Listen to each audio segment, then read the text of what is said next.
with who was it? With some it was with Don Sickler's monk thing.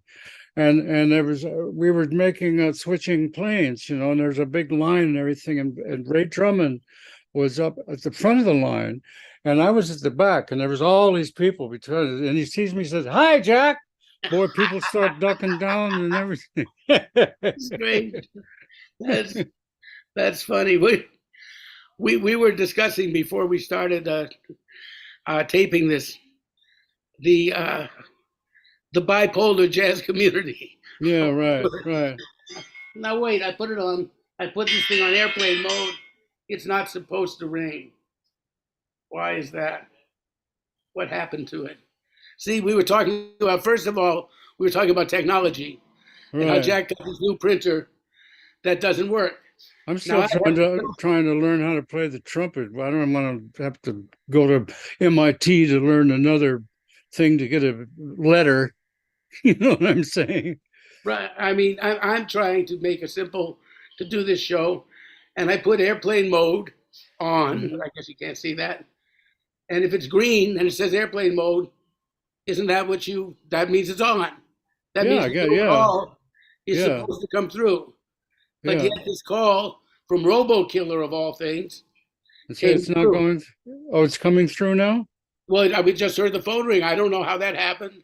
Yeah, I guess we can't spend the whole time figuring out how it did happen. I know. There's Oh, no but what logic. happened? Wait, I turned the ringer off. Now I turn the ringer off. Yeah. Yeah. Oh, the ringer's on, but but they're receiving the call. Okay. Oh, we started by the way, so we're cool.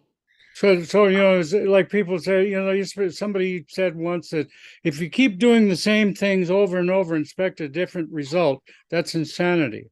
Well, that's stupid. For one thing, when we practice our instruments, we sometimes do the same thing over and over, and we eventually get a different result. But now with the computers and all this stuff, I think that the definition of insanity is doing the same things over and over and expecting get the same result. Have you noticed you'll do stuff and it'll be completely different the second time you do it? There's a bit of free will in computers, believe it or not. Well, that's what they say with all this AI Yeah, stuff, which a friend of mine keeps calling it Al because he yeah, can't read the small I from the large I. So yeah. he It says, could be "What's Al? I, What is Al?" or just AI, I is good enough. like a pirate. Next thing is her. Yeah. So And anyway, anyway, we were discussing, how is bipolarity built into what we do? Because we're not like somebody who goes to a job every day. I And don't know. Everybody, they used to call it manic depressive. Everybody's a little bit bipolar. If you're not, then you're dead, I you think so know. too, but I think But we're prone to it in a way because we can have lucrative periods where we're active and there's a lot going on, oh followed yeah, for apparently no reason. right, right, It's just a right. shallow period where you're scuffling to pay the rent. And Right. What I've always also noticed, and I get this stuff from, I've talked to some psychiatrists and different people that are psychiatrists and psychologists about schizophrenia and bipolar thing is like, frankly, there's a choice involved. Oh no, they can't, well, you didn't live with one. You know what I'm saying? They study out of books. They're like people that study music theory. They don't live with these people in real life. You know what I'm saying? And like I mean, one thing, the first choice they make is to stop taking their medication, you right, know. because it provides a kind of high when you don't And take and it. and then it's like if I noticed like schizophrenics, especially bipolars, I don't know, they just kind of go off or something. I don't know what it is, but the schizophrenics, I think, to avoid stress a lot. I've seen them.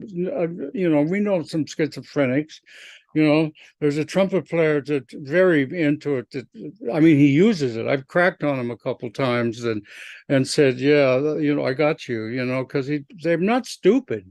I mean, the people that have mental problems are not stupid people. The guy that checks out the butt plugs at the porn store is probably doesn't have a lot on his mind. That's probably his goal. You know what I'm Right, it saying? is that. So, But but I know the same trumpet player, but he says to me, they're just coming to hear the world's most famous schizophrenic. I Yeah. said, at least you're the world's most famous something. Yeah. Well, I mean, the thing I've called him out on it a couple times, when I see where he's going with it, because he's like, and when I noticed is like, and my first wife was bad schizophrenic. I mean, I never saw her get as bad as this trumpet player when we see him on the street sometimes. But he's not stupid. He's managed to keep together to keep a career going and working 6 days a week and stuff. I mean, And he's the not and the marriage and a long marriage. he's no idiot, right? Yeah, And like, but my first wife, she said when she was in Bellevue, she said those are some smart people in there. But I've noticed a schizophrenic, if something comes up and they don't want to deal with it, to fight stress, it seems like they will start kind of acting like running around in circles or making up some kind of stuff or talk about how they're losers or just something kind of crazy. But then problem is they fall in love with their act because once you set off that thing, you're gonna go into it. It's just like, I mean, a perfectly sane person. If we sit around and say I'm a failure, I mean, we're gonna be a failure. We don't have to be crazy, but it's like we fall in love with our act. But I mean, schizophrenia and bipolarity is a lot of fantasies and stuff, especially schizophrenia. yeah. Well, there's So I think there's a choice in it, and living with schizophrenic for 13 years and a bipolar person for 22. I think I know a little bit about it. You know what I'm well, saying? I remember having long, detailed discussions with a trumpet player, and he put it exactly like that. It was very funny. We were talking about it, and I was told he doesn't speak, and as soon as we met, he talked all night to me. But we've always had good rapport. And one time he said he thought it started out as an act. Hmm. He said it just like that. He said it started out a way to keep the squares away, which Right, was right. so weird that like they got I afraid of. really believe that. I really believe that. You can't tell that to a psychologist or psychiatrist. So, But then, just because he's a very funny guy too, he says to yeah. me, he thought about it for a second, and he had like what a Jack Benny like look on his face, and he said, I wonder where I started to believe it myself." But anyway, we meet those people in the music business. I think I met a few people. One guy that got me helped me get the gig with Mingus, and then got me fired. You know, and I Really? think he was bipolar. You know what I mean? He would do that to a lot of people. He would help a lot of people get started. And once they were starting to get over, he would try to sabotage them. You know. A strange manifestation of it. But I've known people a little bit like that too. That they're, on one hand, they're your buddy, and then somebody says, so and so said this about you, and I'm like, what? you I know, don't know. I mean, wonder if anybody's your buddy. I mean, I've had some big betrayals, like people I've known for decades. Is that part of the social media thing or I don't know what it is. It's all of a sudden you've outlived your usefulness. You know what I'm saying? And I yeah, don't know. I know. I've sometimes, I mean, lately I had a kind of betrayal with someone that I had become friends with recently, and that got me lamenting my friends that have passed away because I would think to myself, well, Albert Daly never would have done that to me. You know what I mean? Yeah, And I mean, and I've known some very difficult people where, people that were described as hard to get along with or this and that, and yet somehow we were friends, which is sort of like what we were talking yeah, about. Guys like Freddie Hubbard was fond of you and he was fond of me, and he wasn't fond of everybody. yeah. I know Freddie was, I guess, a lot to deal with sometimes, but I always got along with him. He even come to my gigs. He was in the audience once for one of my was in Copenhagen for a live date, and then he in New York. He came to one of my gigs, and he came and once he wanted me to take his band over from, like I said, the last. Anytime he saw me, he would ask me to sit in if I had my horn with me. He was always. I mean, how that started was there was a friend of mine. we used to be tight of one of the few trombone players I can stand. He's a valve trombone player named Jules Rowell, and he's got a few things in the bats flying in the belfry too. But anyway, uh, it was in 1967, Summer of Love, the first time we took acid, and there was one of these times when you look at a brick building and things are spinning, you know.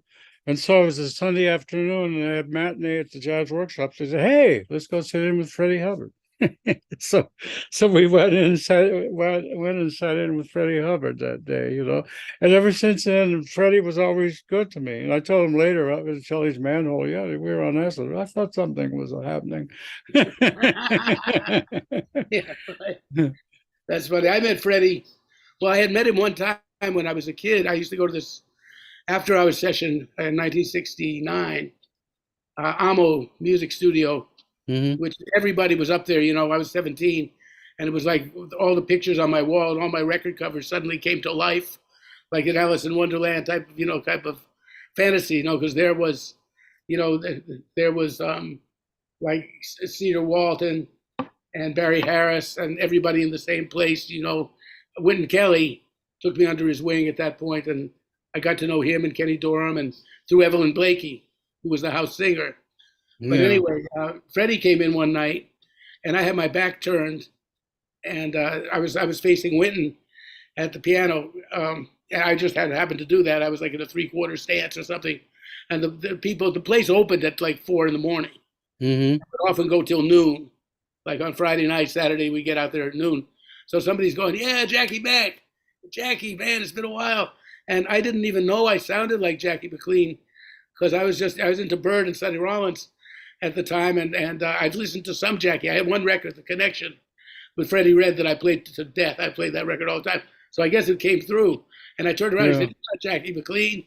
And I said, Yeah. "No, So he said, "Hey, I'm playing tomorrow night at this place called Mother Blues up in the Bronx." It was 240 something street. And took the train. He said, "Come up and sit in with me." So I had been jamming down at a place called Pee Wee's in the East Village. And I took the train up with my friend Richard Clay. And we got up there, and it was the summer of love. Well, I don't know, 69 was not the summer of love, but it was that period. And I had Yeah. long hair and, wore the same sweatshirt all week. Yeah. And Roy Eldridge had not given me the talk yet. Well, actually, he did give me the talk the year before, but I wasn't taking it seriously, I guess, about how you should dress well on the bandstand because Yeah. most black mothers only have the chance to see their sons in suits on 3 occasions, either Yeah. in I just always had you to dress a little bit better than the audience. The suits thing got on my nerves after a while. It's like, here's a guy wearing $1,000 suit. And he's singing about the dog ran off and the cat died and grandma's promoting cockfights in an empty lot and I got lung cancer and he's wearing $1,000 suit singing the blues, Well, right? you remember Robert Klein's white upper middle class blues? Robert Klein. Yeah, I woke up this afternoon. Both the cars were gone. I took my martini and threw it across the lawn. Yeah, sounds right. It sounds right. But Yeah. anyway, Roy did tell me this thing of that you should because Well, I think you should look better. I was always, to tell you the truth, if I was, some of it looks silly now because it was the fashion of the times, but I was always the best dressed guy on Mingus's bands, I thought. But you Danny were pretty good. Richmond, You were a sharp dresser, I recall. Not sharp, yeah, sharp like, but Mingus or Danny would try to be, but he was wearing this flat. He was wearing a lot of his wife's clothes, to tell you the truth. you know. And Mingus, of course, wore the same shit every day. Ricky Ford was in his blue jeans, and well, Bobby Nellums was on the band at that time. yeah, Bob was on him. He always wore his post jacket or something, but it's nobody kind of dressed a little different than the crowd. You know what I'm saying? I think Yeah. you got to dress a little different than the crowd. Well, the way Roy put it to me, because the long story was that a black man's mother could only see him in church, in a coffin, or on the bandstand. Yeah. That's why they dress sharp. That's what Well, Roy. Well, now they say have a thing. Some of the clubs even now. This is I don't like this. We went. I played over the Mingus Big Man. I hate that. It's not nothing Mingus about it. But anyway, we played it at in Tokyo at the Blue Note Club, and they tell the musicians must wear suits, and Lincoln Center Club they must wear a suit and tie. Look, we're in fucking show business, man. Hello, you Yeah. know. I mean, Miles Davis, I've ever made fun of him, but he was Miles Davis to the end. He was Miles Davis when he was wearing pinstripes and stuff. That was got a lot of attention at the time, I mean, this is show business, This is why do we got to look like a bunch of executives or pallbearers? You know what I'm Well, yeah, saying? that happened when the Marsalis thing came back. They tried to bring back. I mean, Yeah. I really understood it when Roy Eldridge told me that it did have to have a certain dignity, and Roy said you have to dress better than the best dressed person who comes to hear you. Roy felt that way, I and I feel really I feel that that's basically what I'm saying too. I feel the same way. Like, okay, unless a guy comes in a tuxedo or some stuff. But anyway, I went all the way uptown to sit in with Freddie, and he says, "Yeah." I said, "You invited me to sit in." He says, "Yeah, but you look at you." He said, "You're not dressed sharp enough to play with my band." So I was very upset, and I Yeah, said, "Come on, Freddie, please, come on, man. It's a long, almost a 2 hour subway ride, and I really was excited about. I was like just 17. I was like, come on, change your mind. Come on, please, Freddie." So I begged him, I bugged him long enough. He said, "All right, sit in." And then he thought he was going to get me. He calls "The Song Is You" and like in one. yeah, Fortunately, I had been practicing that week at least an hour a day on just "The Song Is You" in every yeah. key, every tempo, and I was ready for it. That's And good. and after that, he liked me. One time I sat in with him, and it was without a song. I got the record. If you got, there's a record that he I, I plays think that on. I think Eddie Daniels is on it with him. Yeah, it says European something or other. Yeah, And and Eddie plays on that with him. it's totally screwed up. It's like they don't know the tune or something. I feel the That's same a way real about nice. a lot of stuff on Red Clay. That record. It's like they didn't know the tunes or something. It was kind of weird, some of it. You know what I'm saying? I don't know if I got through that whole record, but I know Chet used to play that Mr. Clean, which is that from Red Clay, I think. Well, no, that was from but da da da da ba ba da da da da. Yeah. Weldon Irvine. That wasn't on Red Clay. That was on Okay. some other record. Yeah, Yeah. I mean, I mostly heard Freddie on the earlier, like before Red Clay, before any of the funk yeah, kind of things, yeah, yeah, and then, I mean, I talked to him about that. I said, well, it was a little disappointing for me. Some of those records you made for Columbia, for George Butler, and everything. He said, yeah, yeah, they were disappointing for me too, but they bought me my house. yeah, yeah. I you know. was first time I heard Freddie Hubbard was in. He was like 24 in Jazz Workshop in Boston. It was him and James Spaulding and Ronnie Matthews, Eddie Kahn, and they just made that record Breaking Point, and Clifford Jarvis, and Yeah, I that remember. that blew me away. I really liked it, a lot. Yeah, It that was was a great record. Now Woody Shaw was another, that had these problems too. That could be, real friendly to you, and then, kind of turn around behind it. And I think he was, plus the fact he was losing his sight and everything. And I think also, I mean, drugs. Let's say part of the bipolar problem in I some suppose ways. that some of that, yeah, I Woody was. mean, I used to go ahead. cocaine could make Mother Teresa bipolar.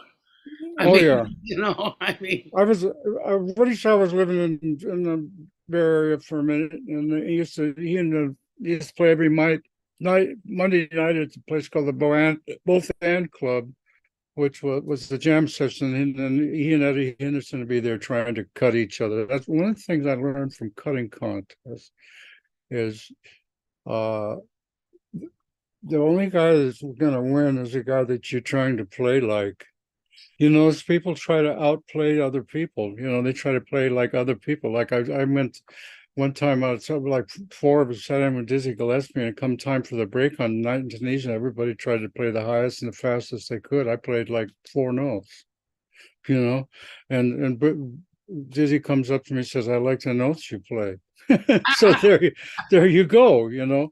But you know, the same thing happened with Woody, but that's another story. But anyway, we were in San Francisco, and Art Blakey was just forming as a new band, and it was with Carter and Woody Shaw and Carter Jefferson meets Steve Turry. It was Turry then. I guess it's Turry now for a while. Ray. But anyway, it was so in the back room, Woody Shaw probably thought I was trying to get his gig. I don't know, maybe I was just auditioning, whatever. But oh, he totally went off on me, like it was just brutal, you know. But then after that, as your years went by, we had experiences actually playing together, and where I learned is no cunning test, and you hold your own. And he started treating me with big respect and everything. And even like had Stafford James call me one day, he said, Woody Shaw would like you to call him. And it was like 2 weeks before he lost his arm. And Oh, and he was out there, but still he was like, and he, you know, these people from Montana, these guys that they had a trio that the first time I played with them, they didn't know the vamp on Bye Bye Blackbird, and but anyway, they got real good, and they would bring people out, and Woody Shaw was one of them, and he said, you have a world-class trumpet player from here. I mean, he was very polite and very, you know, he had said, I want you to sit in with the big band tonight, the Monday night big band. I'm honored. You know, this is what happened one time. John Hicks was playing, Ricky Ford and I came in, and we just went up on the bandstand, and every time I was feeling my oats, and Woody was um I played everything up an octave that he played. You know, it's just I felt good. You know, I wasn't trying to outshine anybody. It's just that's what I felt. You know, I could do that, and I even got a little paranoid. He went in the back, and my ex-wife was sitting at the bar. Says, "I usually play better than this." And then one time we kind of bonded. We had similar stories with our ex-wives. I think betrayals from our ex-wife, big betrayals. You know, from our yeah, Woody ex-wives. had that history. You Some know, and um, so you know he had just been to Japan and was he was up, and like I had just broken up with my wife, and I was like, to keep from going nuts, I was practicing 6 hours a day, and so I'm in the Vanguard one night, and he says the big band wants me to sit in with them. I'd be honored if you'd sit in with me. I said, Woody, I've had a few beers. I don't have a horn. I don't have a mouth. I'll play my flugelhorn. I insist. And I sat in with them, and you know, we were there, you know, and then you know, and then the next time, I was a friend of James Clay, and I was sitting in with Red Garland over at Lush Life, and Woody walks in with Dexter and says, "Jack, can I borrow your horn and sit in?" You know, I'm full of my oats now. I'm like, you know, yeah, sure, Woody, of course, you know, carve me a new asshole. So there you go with cutting contests. You know what yeah, I well, there was mean? yeah. I mean, well, there On my used to own horn, you know. be more camaraderie. I mean, like one night, Ira Sullivan and I were in Baltimore. Actually, there was Yeah. a club there called the Bandstand.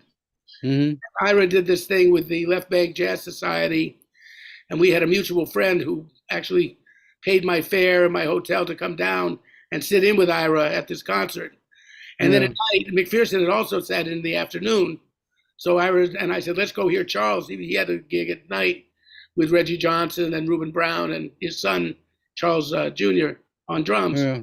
So Ira and I, we went down and we played the whole night with Charles McPherson. Ira only played trumpet that night and flugelhorn, and I played, alto and a little bit of soprano. And Ira said it was very funny. He said, I don't know if you guys realize it. He said, but at the beginning of the night, you sounded just like you, and Charles sounded just like Charles. And by the end of the night, you were sounding like him, and he was sounding like you. Who was Charles again? McPherson, Oh, okay. All I right. call him McPherson. But we were we're good friends and we still are for many years. When I joined Mingus's band, I was Yeah. supposed to replace him, and he Yeah. coached me. He said, "Give Mingus a little Johnny Hodges here. He likes Yeah. to do that," and gave me advice. But he said that happened with Lockjaw and Griffin too. Yeah. Ira said that beginning when they first got together, he heard that band when they first. Then he heard them 6 months later, and they sounded like each other. You know, and, Yeah. not completely, but to some extent. Um, but this have let's talk. I mean, just back to the insanity idea for a minute. I have had various times in my life, including the present, where I've been in different kinds of psychotherapy. Just basically, Yeah. I've had a Freudian and I've had a eclectic, and I don't know what school the guy I've been with now Yeah. goes to, but it's been going on since 4 or 5 years at least. When I was in a rehab for my emphysema first, and the Yeah. whole thing happens at this when you've been confronted with you've been kind of near to death, as I was. You need some therapy for that alone, not to mention all the other stuff that's happened to you in your life. And I know that I was going to talk about spiritual disciplines that I mean, I remember. Is there a time, and maybe you still do it, but you and John Tank, our buddy, very great saxophone player, um, were you into the Sheeran Shoshu Yeah, we phenomenon? did that for a minute. They changed their name now. They broke off from that, the group, It's a Soka Gakkai now.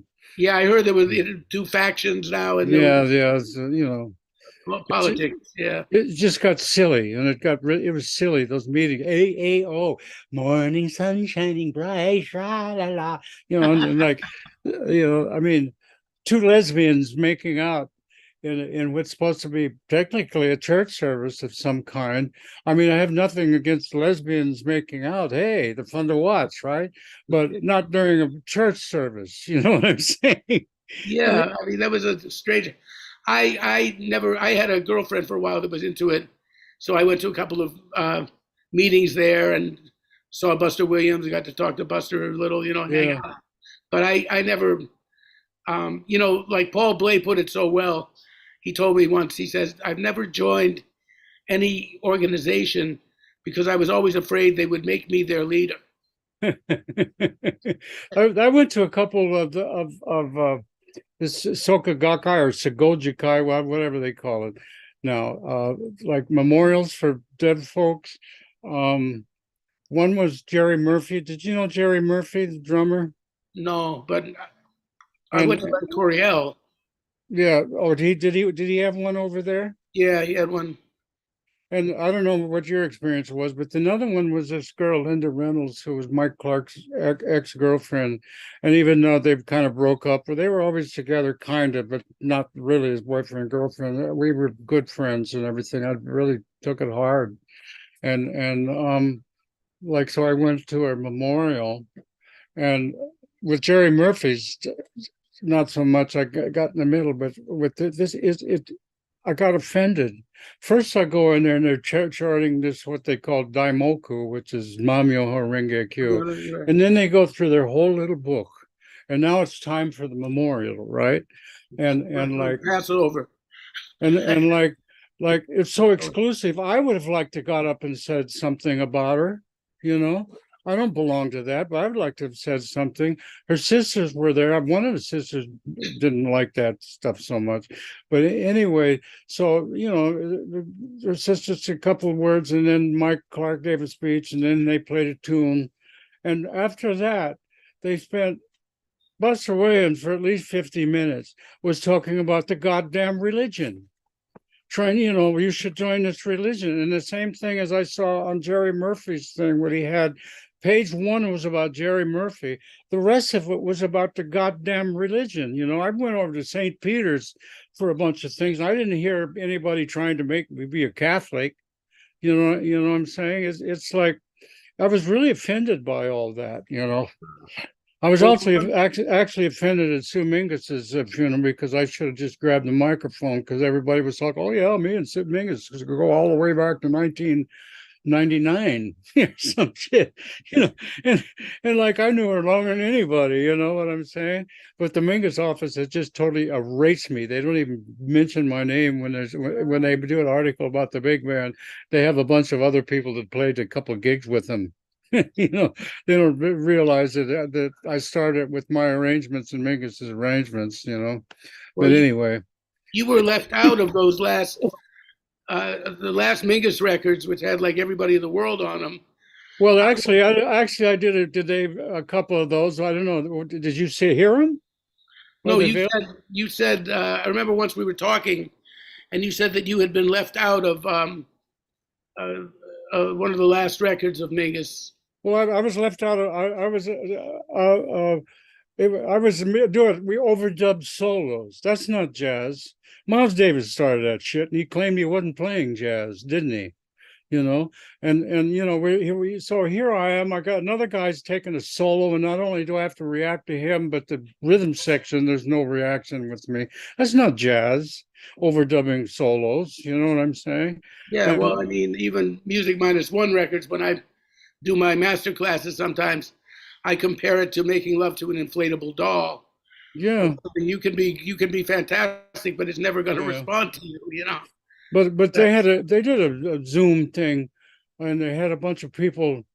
And they didn't even call me. I guess Eric Mingus was really pissed off. I found out about it, and everybody got to talk for 10 minutes, except that Charles McPherson was going to talk for 15, And so I managed to get on it. We'll give you 5 minutes. I mean, nobody knows Mingus's music more than me, you know.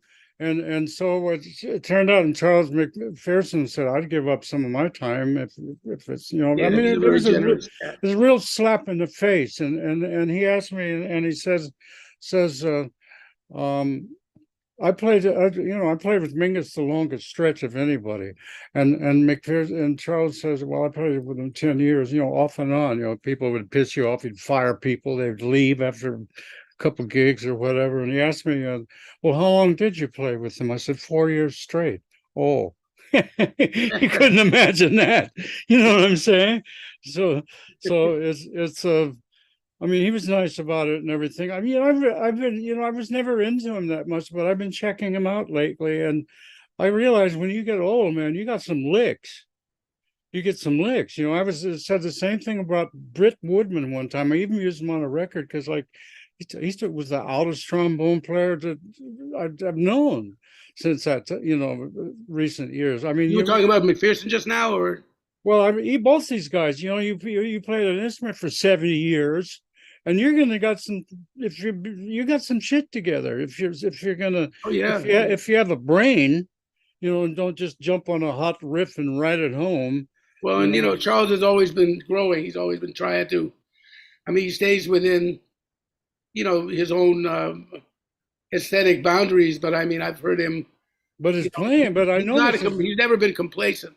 yeah. Charles has always been And adventurous. only a few people can get away with this one note thing. Like Art Blakey was one. He did, when you think about it, he really didn't change anything over the whole time that he was there, doing his thing. But it was so great that he could get away with it.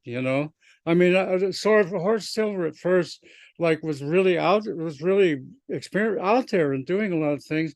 But then I don't know. It just became, for me. It just became so, like, repetitious, and it wasn't happening, to tell you the truth. I Yeah, auditioned with him, and I could have got the gig, but then I decided I wanted to play like me, so I didn't get the gig. But because plus I was making $2,200 a week with Mingus, and then he wanted to pay 400. But that was a factor. that had And something to do pay with it. your own hotel.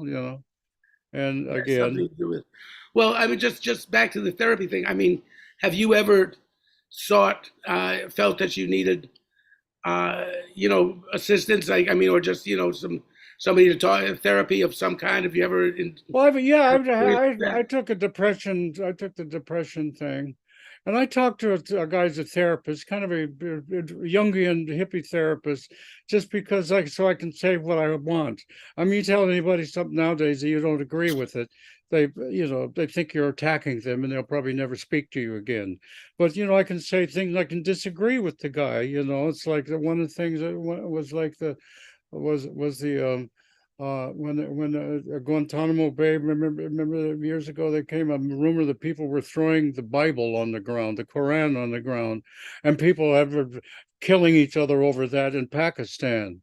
And I said, it's just a goddamn man-made object. It's a book, you know. Yeah, I know that feeling. And he said, well, you got to realize the culture. And this, I don't give a shit about that. It's a book. That's what it is. You know, I don't care what Right, but your if you're a culture. fundamentalist, it's a perfect book. You know, if you talk to a fundamentalist It's still a man-made Orthodox object. Jew, yeah, It's I still, know. I'm with you, and and there's a thing about not worshiping idols, you know. And so it's, you know, but I know yeah, what you mean. but you know, Well, I that's can what disagree. But I think. also, Go ahead. also, you know, so that had me on the Prozac, and I was taking all these big amounts of this shit, and I realized one day, you know, I'd rather, if I'm going to have my downs, I'd like to have some ups too. So that was bullshit, you know, and then it got that got stupid, like the um uh, you know, I was going to these people, they were psychiatrists, I guess. Psychiatrists are just medical doctors. They don't know you. They just give you prescriptions, you They know. prescribe drugs Yeah, and often. it That's says, "How's your week?" So I, you know, was talking about the level of the cat died and the dog ran off and the, you know, and everything. And I said, you know, and I could see I just got so tired. It's well, how do you feel about that? You know, it's like, you know, the way I feel, I think it's about time for me to get a high-powered rifle, go up on the Empire State Building, and start picking people off. You know, oh my God. I mean, they don't know when they're being put on, you know. Another time I was in a group and they were all this whining was going on. And I said, well, I come to conclusion that maybe suicide is the most optimistic thing you can do because you come to the conclusion anything's better than this. You know? and we've all been there. and and To like, be you know, honest. oh my God, you know, they don't know when, you know, they ask these dumbass questions. How do you feel like that? Well, my dad died yesterday. How do you feel about it? You know, it's like, how do you fucking think I feel? Excuse my French. You know, Right. we're on national whatever it But is. whatever we're allowed, you know. But yeah, well, that's you know. I remember I once asked this. Like, I had a female psychiatrist back in Boston, like 40 years ago. Yeah, I asked her. I said something. You're not supposed to talk about their life at all. So I said, you know, so you know, how long have you been? I'm on the couch, and I'm saying, well, how long have you been doing this? And how long do you think I've been doing this? yeah. Everything was turned around. What's your life? Well, what do you think my life is like? I thought, okay, well, you know, I'll fantasize. You know, Yeah, I was in California and I went to a guy and I was talking to him. He said, "You sound like you live in a whole different world." I said, "Well, yeah, I'm a musician." You know what I'm yeah, saying? right. But the one that got me was my first wife, the schizophrenic. They suggested I come in and talk to this guy about a little bit of stuff, about some stuff, and to see if I'm bonkers too. And like so we're talking, and he's like, at one session I go in there, and I know he was trying to get a rise out of me. He had just come from McDonald's, and he was sucking that sucking sound through a straw for the whole hour, you know, probably trying to get me to say something. You know, I'm not gonna fall for that. But anyways, he says, what's going on? I said, well, you know, I really get tired of going and doing these interviews to get a job and you know, having to play up to these people and this and that, you know, and oh, but we all do that. I said, listen to me. You know, you worked here. How did you do to get your job here? You filled out a form, you did an interview, you got the job, right? Yeah. Well, imagine doing that 8 hours a day, which like we do, right?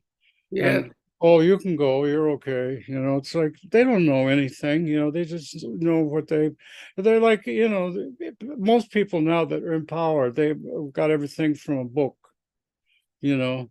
There was, I mean, now they think of a CEO should be the president of a company. Well, Trump was a CEO. He's a dictator. That's what a CEO is. And now I was watching the Republican debates a little bit. It was just like so boring. And this guy Ramaswamy and says, we need a good CEO to run the country. right. I heard that. Well, a corporation is supposed to make money. I mean, a government is not supposed to make a profit, you know. But of course they do, but they're not supposed to. But we don't live in capitalism anymore. Capitalism's dead now. It's like corporate state, which is almost like communism because you don't have no choices. Everything is the same. The little mom and pop stores and those people who go out of, or you find a good mechanic. You know Yeah. what I'm saying? And it's There's it's no more direct contact with your environment. no. That's I, kind of been cut down. Ira Sullivan told me that about, oh man, like 40 years ago. He said he was at a shopping center, and all of a sudden, all the kids stopped everything they're doing. They started running over to this cart, and it was a balloon man.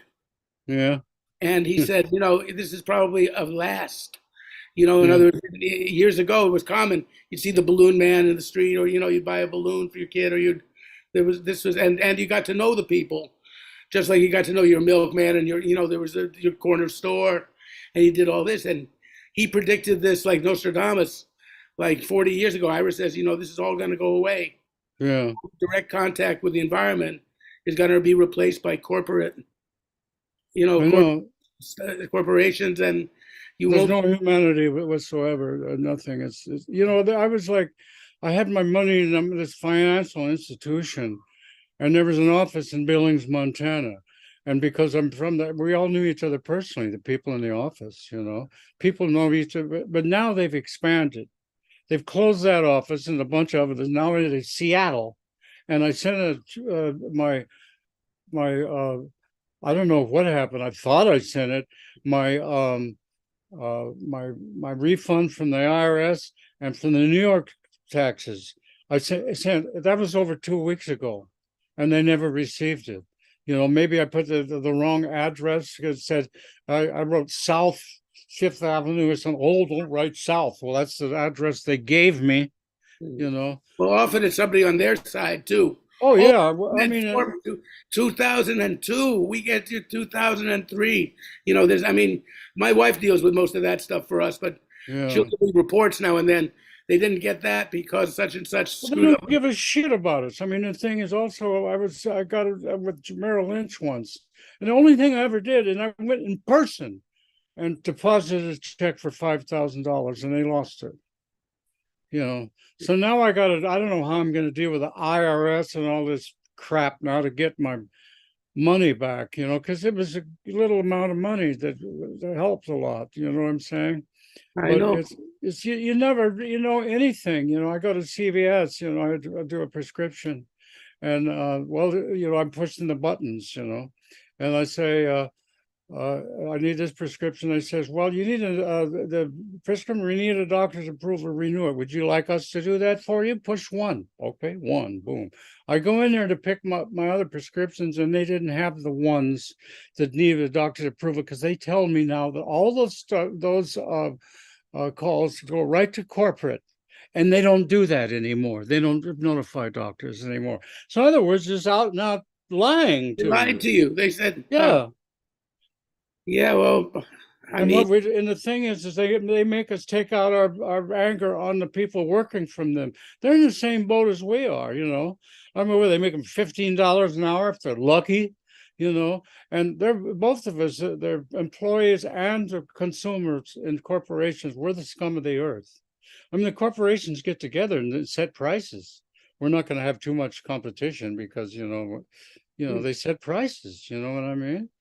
And they've been well, doing that for a while. You go to a small city like Billings, Montana. You got all this Home Depot and Walmart and all this kind of stuff. They come in and they undercut everybody, put everybody out of business. Then they raise the prices, but on top of that, they all have the same distributor. but then I watched the news, and they're saying that Walmart is closing in like 15 locations, and there's all these things. So, and I really feel we don't belong. There's something going on that just doesn't include us in it. So I think we should talk about what includes us, which is Yeah. the history Well, of. it does include us because we have to live in it. I mean, the Well, people who work at Walmart can't even afford to. They have to sleep in the stock room. You know. wow. But Oh, oh, it does include us, and it's especially now. I mean, when they're trying to stop free speech and stop all this stuff, and it does include us because we have to live with it, well, and that's and true. And also, like, I mean, everything's personal. One time I wrote this thing about Peter Brotzman on my Facebook. I said, you know, I never liked this guy. I mean, he walked out on one of my gigs, which I can understand because, I don't know what he was expecting to hear, but you know who I'm talking about, right? I mean, it's honking and screaming from He's a no, free jazz saxophone player, isn't he? well, they call it free and they call it jazz, but it's Yeah, like, I use that as a very you loosely. know, but it's That all term. just honking and screaming. It was effective on one record I heard do Don Cherry did with Penderecki. And all of a sudden he jumps in there and takes a solo for a minute, screaming, and yet it kind of a nice change from all the boring shit Yeah, that right. was going on before. But I'm talking about, can somebody give me an example? I've spent like 2.5, 3 hours on YouTube looking for something. I mean, there's examples. Albert Ayler playing the blues and playing. I mean, he even went back to playing tunes, when he got more famous. And these people, playing, in their early careers, at least attempting to play music, play tunes and everything. And like, I couldn't find anything. Oh, he's a genius. You don't know. You're clueless. You don't know anything. And then you're attacking a dead man. I'm not attacking a dead man. I'm talking about the goddamn music. That's everybody takes everything personally. If you criticize somebody that somebody doesn't like, they think you're attacking them personally, even though they never met you. You Yeah, know? that's happened. I think that's one of the direct results of social media too. That everybody tends to take everything, not everyone, but many of us, many people take things personally, like what you're saying.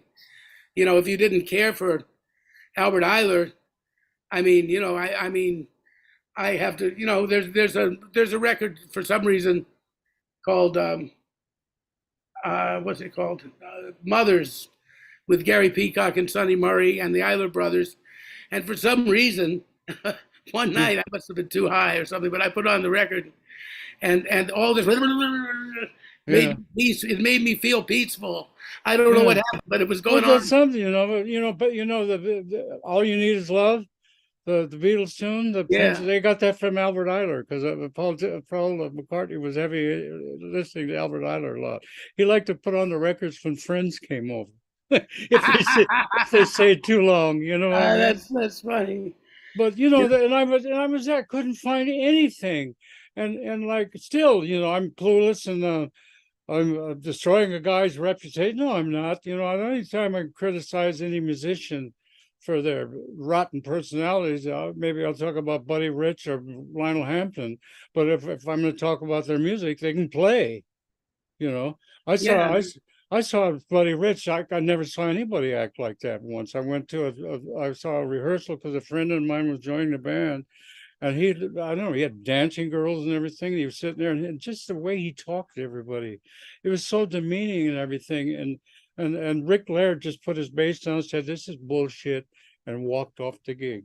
That was it. Well, there was another side to Buddy too, believe it or not. One Well, night, yeah, there's you another know, side to everybody, you like, know. well, one night I was not playing down at St. James Infirmary, Todd O'Brien's club with Chet Baker, and Mincer was on the band and a couple of other cats that we know. A guy walks in and he says, "Man, I got some good pot. Anywhere we can go to smoke?" And I said, "Yeah, we got a back room here that we can get away with that there." So we go to the back room, smoke a joint, and I said, "Yeah, this is nice." And then another guy comes in, also from Buddy's band. They were playing. We went a little later than them, so they come in afterwards. Another guy from Buddy's band says, "Hey man, anywhere we can go to?" And I go and I say, "Gee, you all scored tonight." He said, "Oh, Buddy likes this band. He gave us all an ounce of pot each." He said the whole band Yeah, got an ounce all on Buddy, because he says this is the best band he's had in a long time. So there was even that side to him, and but I was thinking with the avant-garde quote, or whatever you want to call it.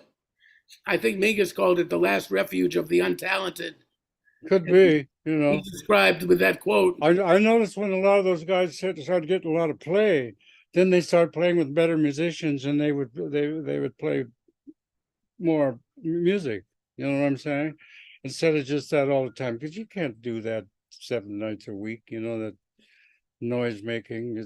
Brotsman could, I guess, but Maybe he was a genius. When you think about it, he managed to we would get like hundreds of recordings, and but another thing I get is like when Winton came on the scene, I thought, great, after all that stuff in the '70s, the only people that really seem to be playing that were doing trying something were Mingus and McCoy Tyner, where there's Miles Davis was playing all that rock stuff, which I never cared for because I had done that Chitlin circuit. I knew what he was trying to do. It was too fast. There was no bottom, and it wasn't funky, you know. So he lost me on that pretty much. I mean, there's moments. Everybody has one or two. There's moments, and I was. Um, those were the two bands, but then Wynn came along. And I said, "Great, man! Here's a guy that I mean, he plays changes. He's in tune. He's got a nice sound, and he's got his own thing. He actually sounded like he had his own thing. But then he went into like he said, he fell in love with his act, and became the spokesman for jazz. And like he did a whole thing, a PBS thing once, and he went to Montana to play. And he went to my friend's house, and the guy put on Kenny Dorham, and went and says, "Who's that?" "That's Kenny Dorham." He'd never heard of Kenny Dorham after he'd already been did a documentary for PBS. Well, this is what I always tell this story that Clifford Jordan, when Wynton was first a little bit around that time when he was getting this fame and being a spokesman and all that stuff, and he'd already invaded Miles' gig in Vancouver. I was there that night because I was playing that festival that year. But anyway, I said to Clifford, "Well, Cliff, what do you think of this guy Wynton Marsalis?" And without hesitation, he said, "I'd like to lock him in a room with a big bag of pot and a stack of Kenny Dorham records." I know. I guess he would put down Kenny Dorham later on, but anyway, people. This is a perfect example. People would come up to me, and like I said, and then he started. I didn't like it so much. I mean, this was this one record at the Opera House, I think it's called, with um um with Charlie Hayden, and he This sounds was like, Wynton. yeah, he sounded like Al Hurt, you Yeah. know. And I can believe that. I used to like Al Hurt, he could play, but I mean, I could see why. I mean, Al Hurt was his music teacher for one of his music teachers gave him his first horn. But anyway, like a guy asked me one day, "Well, do you like Wynton playing?" "Well, not especially." And I said, "Oh, then he says, oh, but he can play the trumpet." "Why are you telling me that? When I play the trumpet, I know he can play the trumpet." One day I do want to see how good is this guy really. So I took out the Arbenz book, and the back of the book, he recorded some of those things. And I tried to play Carnival of Venice and all this stuff with him, and okay, I just closed the book. There's no way. You know what I'm saying? But the other stuff is like I didn't find that profound or even that Well, yeah, expert, and like I told him one time, I said, you're the only classical trumpet player I can stand, man. I never liked that whole thing, that yeah. Well, a nanny friend of goat and all mine that. said, who plays both, is basically a classical musician, said that Well, the he best is. thing he That's ever his heard him approach. play was his cadenza on the Hummel trumpet concerto. Yeah, Says, Wynton plays a wonderful cadenza on that. it was Haydn's trumpet concerto. I thought it was Hummel, but it was Haydn. It was Haydn. Yeah, that's what I'm talking about. That's the record where I think that's a record. No, it's a different one. He plays with a concert band. Um, One thing I miss. I was But thinking, I told him, and it's like, why are you telling me that? Yeah, I know he says, can play the trumpet. I play the trumpet. I know who can play the trumpet and who can't. It's just people. I don't know. They get so. Another guy started calling me names one time when I didn't like this blood on the fields thing. That's you get a Nobel Prize or whatever the fuck Pulitzer Blood on the Prize. Tracks, I think it was called. Yeah, yeah, and it was just so cliched and I not didn't find much in happening. that either. Yeah. But, But, I but think one thing that's changed a lot, though.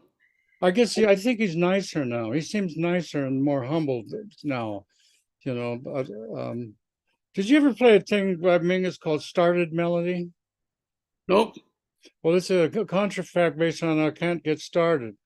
And it's I like played that with him many times. I it's mean, a very difficult line, and we were supposed to do it for Epitaph, and Mingus went and had the part, and he asked me to play it. So I don't know why he wanted me to play it because he could play it. I think at that time he just thought, well, this isn't I Can't Get Started. No, it's not.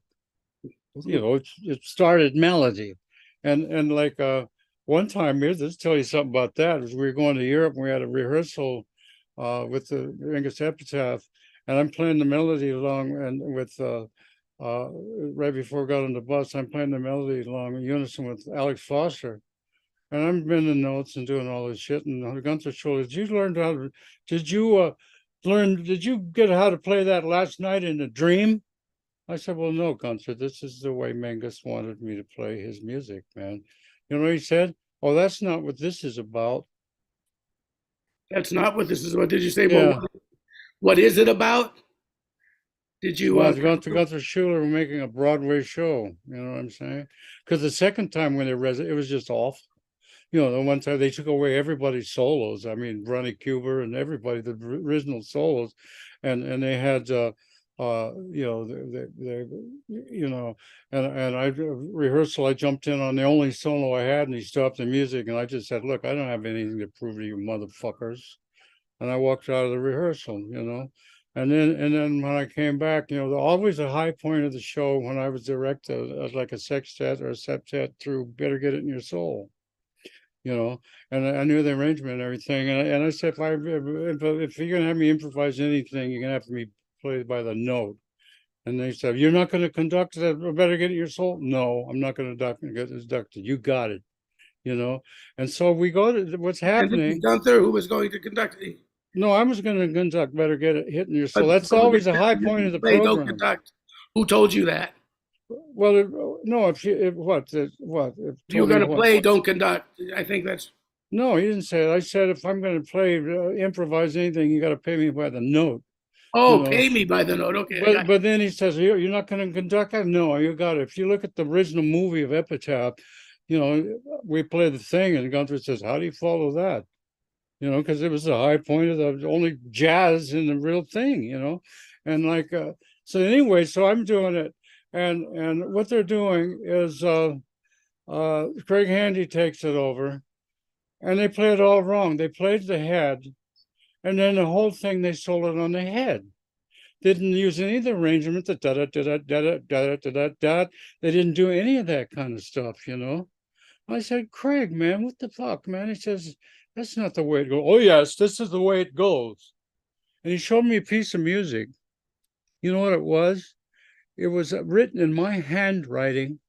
When I was leading the Mingus dynasty, I thought, just instead of jumping into the blues, let whoever takes the first solo on the first chorus and then go into the blues. So he's telling me that this is my arrangement. This is piece of music that I wrote. No, this is how it goes in my handwriting. Did you point that out to him? Yeah, of course. Yeah. And then But did they do it your way? I don't remember what happened. One time you counted off the so-called Mingus Orchestra Haitian fight song, and they'll play. You couldn't play the head. Even Cy Johnson said, "You can't play it too fast. You can't play the head." And when we played with Jimmy Nepper, it's get down. You know what I mean? It's getting down for Jimmy Nepper was a stretch, but he was getting down. And like so I was doing it, and in the middle of the tune, this guy walks in the club and brings the tempo up. I get this shit all the time, Bob. I never got a lot of encouragement or respect from my peers. Most of the people that commented me were people like Dizzy Gillespie, or Larry Coryell was a peer, or Freddie Hubbard, or George Coleman, or Frank, what's his alto player that was in prison? He came back for a Hey, while. Morgan. Frank Morgan, these kind of people. Roger Voisin, the lead trumpet or the first trumpet player of the Boston Symphony, came up to me and complimented.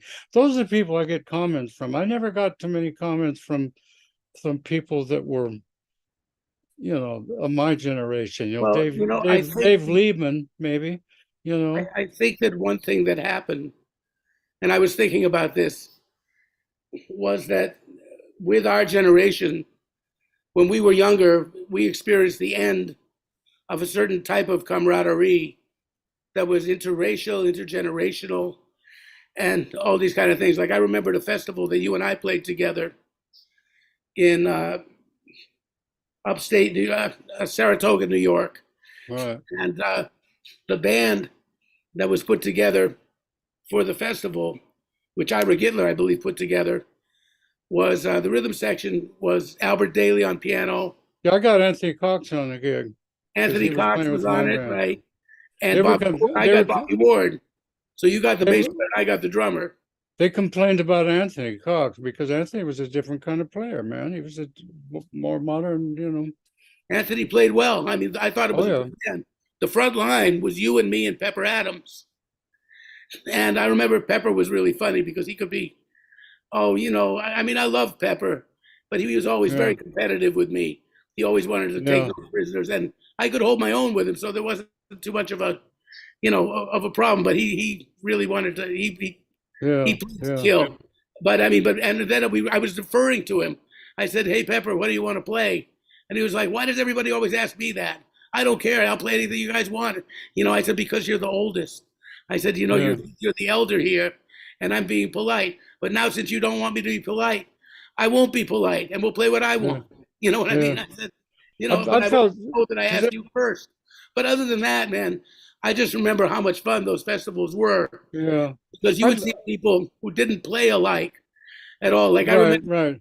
Well, I felt Slim. actually, I have actually on that time, I've actually felt kind of out of my element or something. So I did what usually one of my thing is like I can't get started my way, which I just rip it all to parts and everything will go anywhere in the tune. And so why did we just have to play on the form of the chord changes all the time? Why can't we do variations on the tune? You know what I'm saying?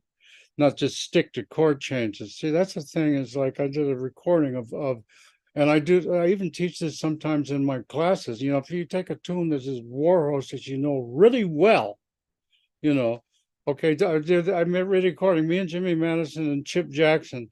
Well, I said, okay, we can go anywhere. Might change key, might go to a different part of the tune, might go into 3/4, might go into a different tempo, might go free for a minute. I'll just totally, instead of just playing the 32 bar form of the changes, actually play on the tune.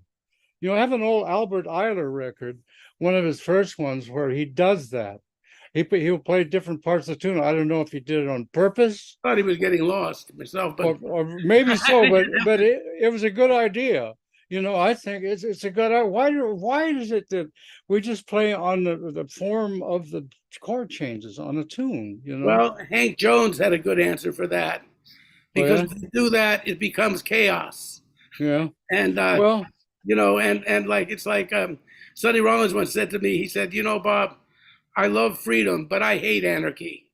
yeah, well, I did that with a Danny Richmond gig once, just me and Mickey Tucker, and it was totally happened. And then I was at a thing for uh, I tried it with Walter Bishop. We were at a seminar or something, camp in Spain for a while. Man, jazz isn't a guessing game. It's not. Well, I think it is. I disagree with. I tend to be with him about that, though. I No, had my period but of. later on, when he thought about it for a while, he said, "I'd like to try that again." So Yeah, I mean, well, I've never that's been just my closed to things. I mean, I had about a year and a half when I was up in Montreal because there weren't many cats that really could play straight ahead. So I played free with a bunch of painters who played music, and Lyle, very good bass player who played with Cecil Taylor, yeah.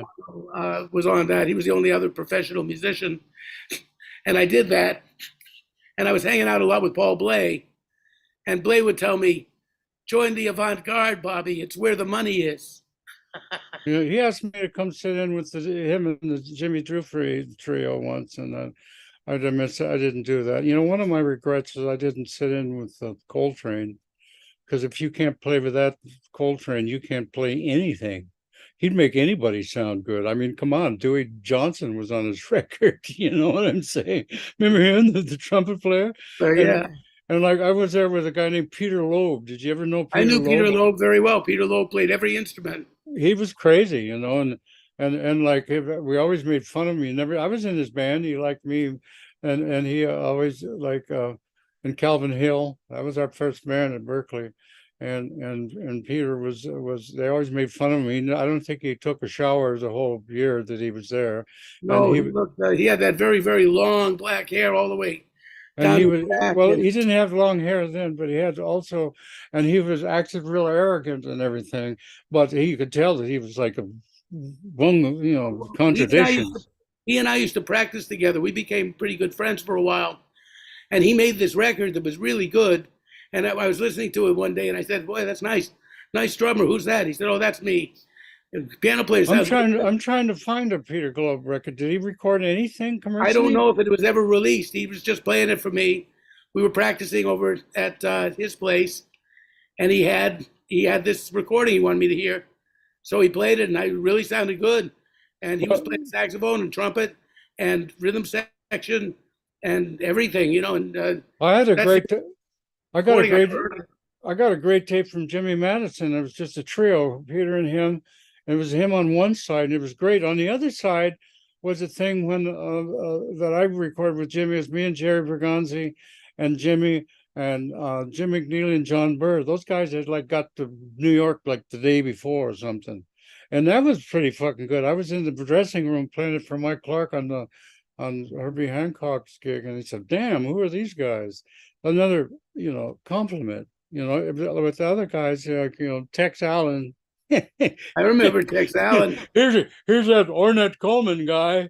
You know what I'm saying? Anybody that didn't try to play like somebody else was Ornette Coleman, you know? Well, yeah, because Tex was very influenced by Miles, as I recall. Well, yeah, I know. Everybody was. I got tired of that, man. Everybody Right, chromatic but and all Tex that, especially. I think his you know. sister is Felice Rashad, right, who played Well, I know, on the Cosby Show. and his other sisters, Debbie Allen, the very famous, Fame. I want to live forever, Right. Do you know what forever happened to for Tex? that. I don't know. Still I with us? haven't, I found a record of his. I decided to get it. It's okay. Tex really didn't play that much, but it's good for. It sounds pretty good. I'm surprised that I liked it because I always want to find something good about somebody. I mean, I've heard people really sound bad. There's a record that Tom Harrell that he's playing with I don't know, some cats, there's two other guys, and it's like, I mean, damn, can the guy get a note out of his horn? You Sometimes know, it was there's a bad day. there's a No, Miles Davis. What's the Miles Davis record? It's the Plug Nickel, I think they put out a set, right? Miles Davis doesn't blow his nose. Like Wayne Shorter is like, I mean, it's the best Wayne Shorter I've ever heard. And Wayne was never really one of my favorites. I always preferred Joe Henderson, But anywho, well, it's everybody has their bad times. I did this record with Smoke. I got a grant and everything. I'm afraid of because I did it, and I don't know if I'm going to like it. I didn't like the rough cuts because like something happened. I had almost kind of a personal paralysis in my mouth. I play the head in one chorus and I'm finished. And I had this paralysis in my mouth, and it was like I was worried that I had Bell's palsy again. When I went to California, I got Bell's palsy when I first got there. You know. I was thinking, I saw the Simpsons the other day, by the way. I was thinking of something you said that we talked about a while back. There was a little line in it that I was kind of doing something else actually when TV was on, and they said, "Oh, he's going to be on this new TV show where the singers rate the judges."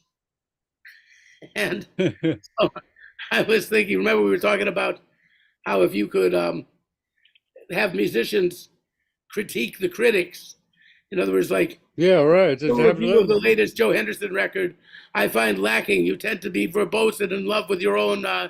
command English language, to have some. And didn't you have a situation with Downbeat or something where I know you wrote some things for them, but wasn't there a letter that was published, a review and you wrote a letter to Downbeat.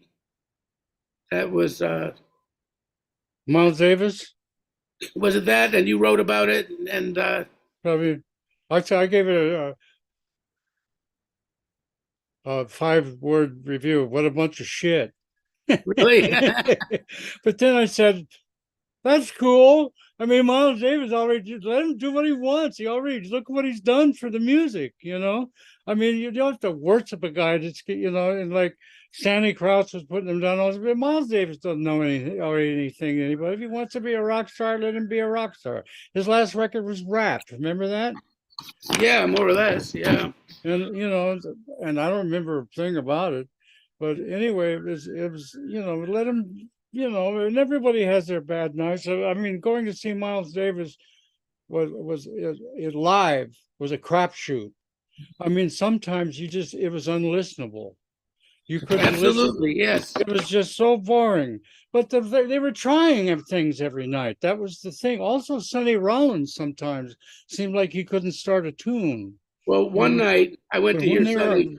This yeah, is when the Half Note moved uptown, and we were already friends, and I, had relationships. So I spent my last $10 to get a front table at the new Half Note, which they had to charge me. I never paid a dime to go to the old Half Note, but they said, "Look, Bob, if you want to sit at a table, we'll let you sit at the bar for free. But if you want to be near, I like to be near Sonny's sound."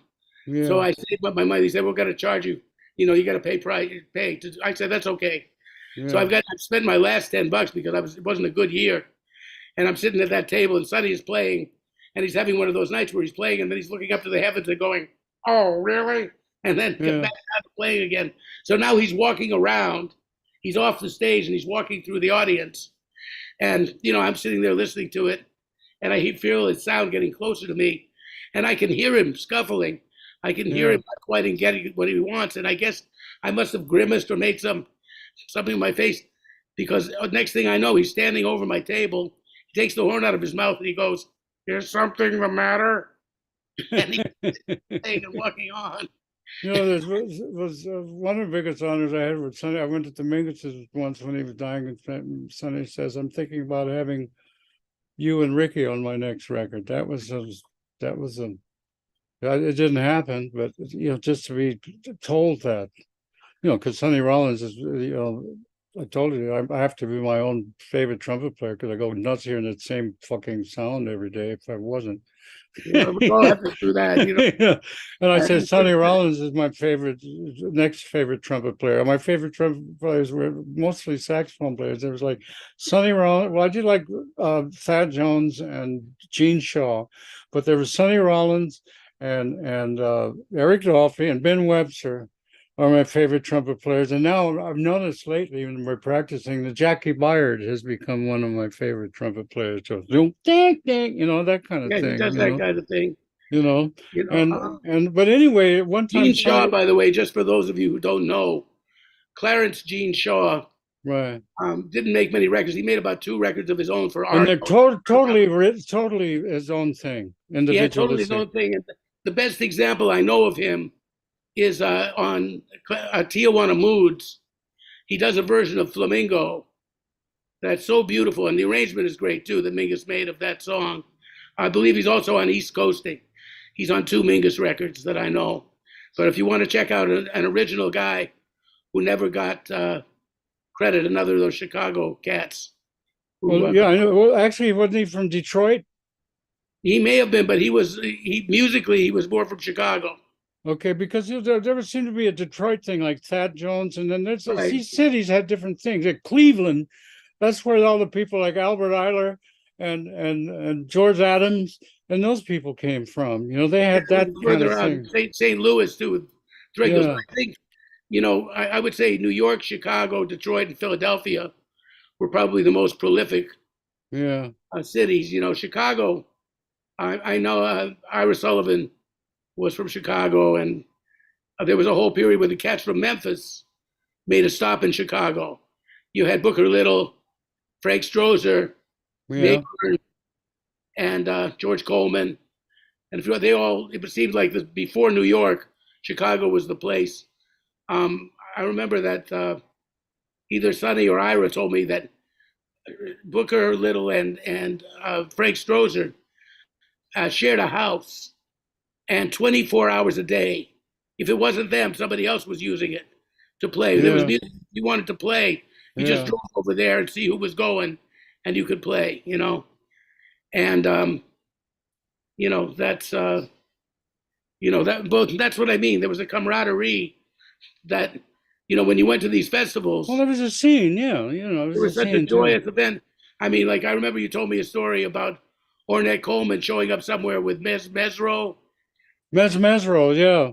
Mesro, And a Ray Charles gig backstage. And it was Ornette was playing one of the trumpet players trumpets, and Mesro was in his 80s trying to sell weed. right? He created the joint, which was not called a joint. The original name for the joint, as I believe, possibly there were probably others. There were Yeah, muggles. Muggles was the name for them, but he used to call his joints mez rolls. yeah. But we And were talking about how something you go see Giants and they were awful because they were searching for things. There was this one time, Sonny Rollins they had some little festival in Bozeman, Montana, and he played in his park. And there was like 5,000 people in this park come to hear Sonny Rollins. And I was playing with the band we opened for Sonny Rollins. And those guys I tell you about, there's a trio out there. Like I said, when I first played with them, they didn't know the vamp on. by Blackbird, Yeah, but they got pretty good, and they started bringing people out like Woody Shaw, Freddie Hubbard, uh, uh, a bunch of people, and like uh, Eddie Harris, and the bass player got pretty good because he died. The two of them are dead now. The bass player was they're much younger than me. The bass player was playing with Eddie Harris, and also he played with David Murray when David Murray had a pretty good band with Dee Dee Jackson. Did you ever hear Dee Dee Jackson? Kind of yeah, like I did. I pull, heard a record he did for Just in Time. kind of like pulling, you know what I mean? Yeah, And like uh so he played this Sonny Rollins played this concert, and man, the people were yelling and screaming, and he thought they wanted to kill him. They loved his ass, you know. But it's I like we were talking about things like as far as Gene Shaw, the best, in my opinion, the best cover of When Sunny Gets Blue ever by anybody that's ever lived is on his record called Debut in Blues. what's it Just called? The record? What blues? debut in blues. He made 3 records, and for the Detroit label or the Chicago, whatever it was, and debut in blues, and it's totally original. And also, you probably fight me on this one, but I think the very best version of "Summertime" ever was Albert Ayler on that record. He Niels My Henning name is Larson. Albert Eiler, I think. Yeah, that's That's and what I found interesting about that is remember you remember the record when Sonny meets Hawk? yes, very. How out there Sonny Rollins was on, and on Summertime when he ends his solo, he plays this really off the wall lick and repeats it, and so that was made in 1974, and the Albert Ayler thing was made Oh, in that was made in 1960. 1964, and the Albert Ayler thing was made in 1963. And he plays the same exact phrase twice at the end of his solo. And I have bootlegs where Sonny Rollins was um, uh, in Copenhagen in 1963. And I wouldn't be surprised if he went and listened to him because a lot of people you'd never think like would go listen to like Lucky Thompson, and these people would go listen to Albert Ayler. I have this whole box set of him playing with the Army band. Even I have a record where Don Cherry and Ornette Coleman are playing with big Herb Pomeroy's big band when he's at Rochester. I have a funny Albert Eiler memory. When I was in high school in 1968 in New York City, my dad worked for ESP Records for a while for Bernard Stolman. Yeah, Now, my dad was a swing trumpet player who played with Charlie Spivak and Tommy Dorsey, and his style was kind of like in that. So my father, hearing people like Albert Eiler and Giuseppe Logan and all these people recording for ESP, my yeah, father was like, this wasn't music to him, but it was something that Bernard said it might sell because it was a trend in jazz. Yeah. So now this is a funny thing. I lived at the Greystone Hotel in 96th and Broadway. So Hmm. I could play at night in the basement when the help went home, the maids went home and everything. And I would practice in the basement sometimes all night. Or when I went out to clubs, I'd get back at about 3 in the morning and I could practice from 3 till about 6:30 when the help came in. So, but in the daytime, I would practice at the ESP studios Hmm. in the 20s. So there were a few So rooms. hold on to that thought. I got a ferocious have to go to the bathroom. Okay, hold on. So tell a joke. Well, we can take a pause. Ladies and gentlemen, we'll take a pause while Jack goes to the bathroom, and I'll try to get us back to uh, talk about music with Jack Walrath. And, you know, when I told my stories the other day, did I tell the Einstein story? I did, right? No, I don't think you actually did tell the story. Yeah, well, one story that But do there's a tell it. comedian named Pete Barbuti who did some very funny things. He was basically a musician's comic, but he did the Tonight Show a lot. You know, he was actually mainstream. He did all in the days of the 60s when you had the Griffin Show, Merv Griffin and Mike Douglas and Johnny Carson. He did a lot of that. And one of the jokes that he would tell, sometimes he did things like playing the piano with his nose and very funny things.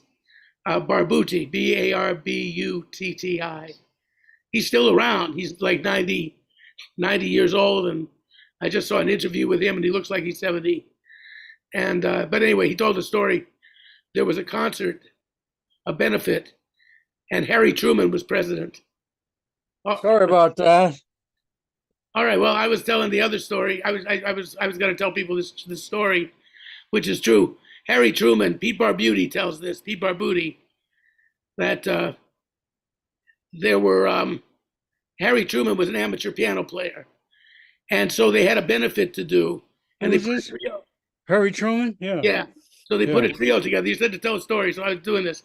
So they put a trio together to play this benefit of some kind, war bonds or something, and they have Truman on piano, and they're going to play the tune, the Missouri Waltz, which maybe you know. I don't know that song, but the three people in the trio were Truman on piano, James Petrillo on trumpet, who was the president of the musicians The union Union. Yeah.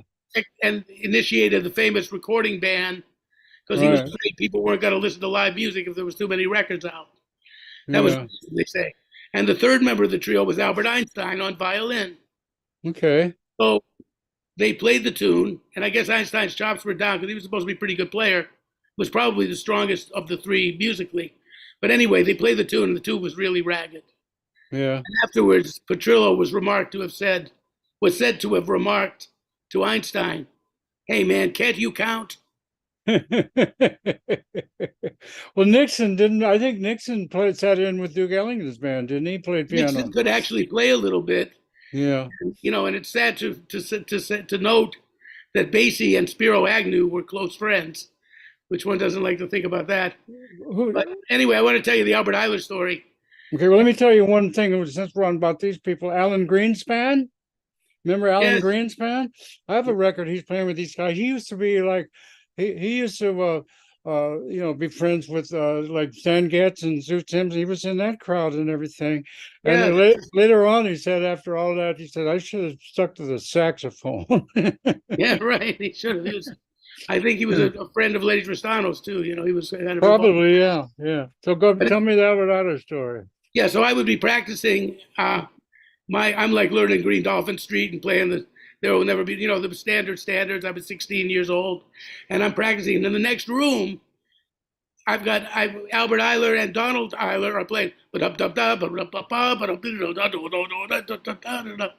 ghosts and their repertoire.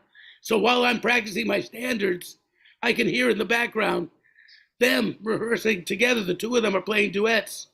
So I'm playing da da da da da and improvising on the changes, but in the background I'm hearing.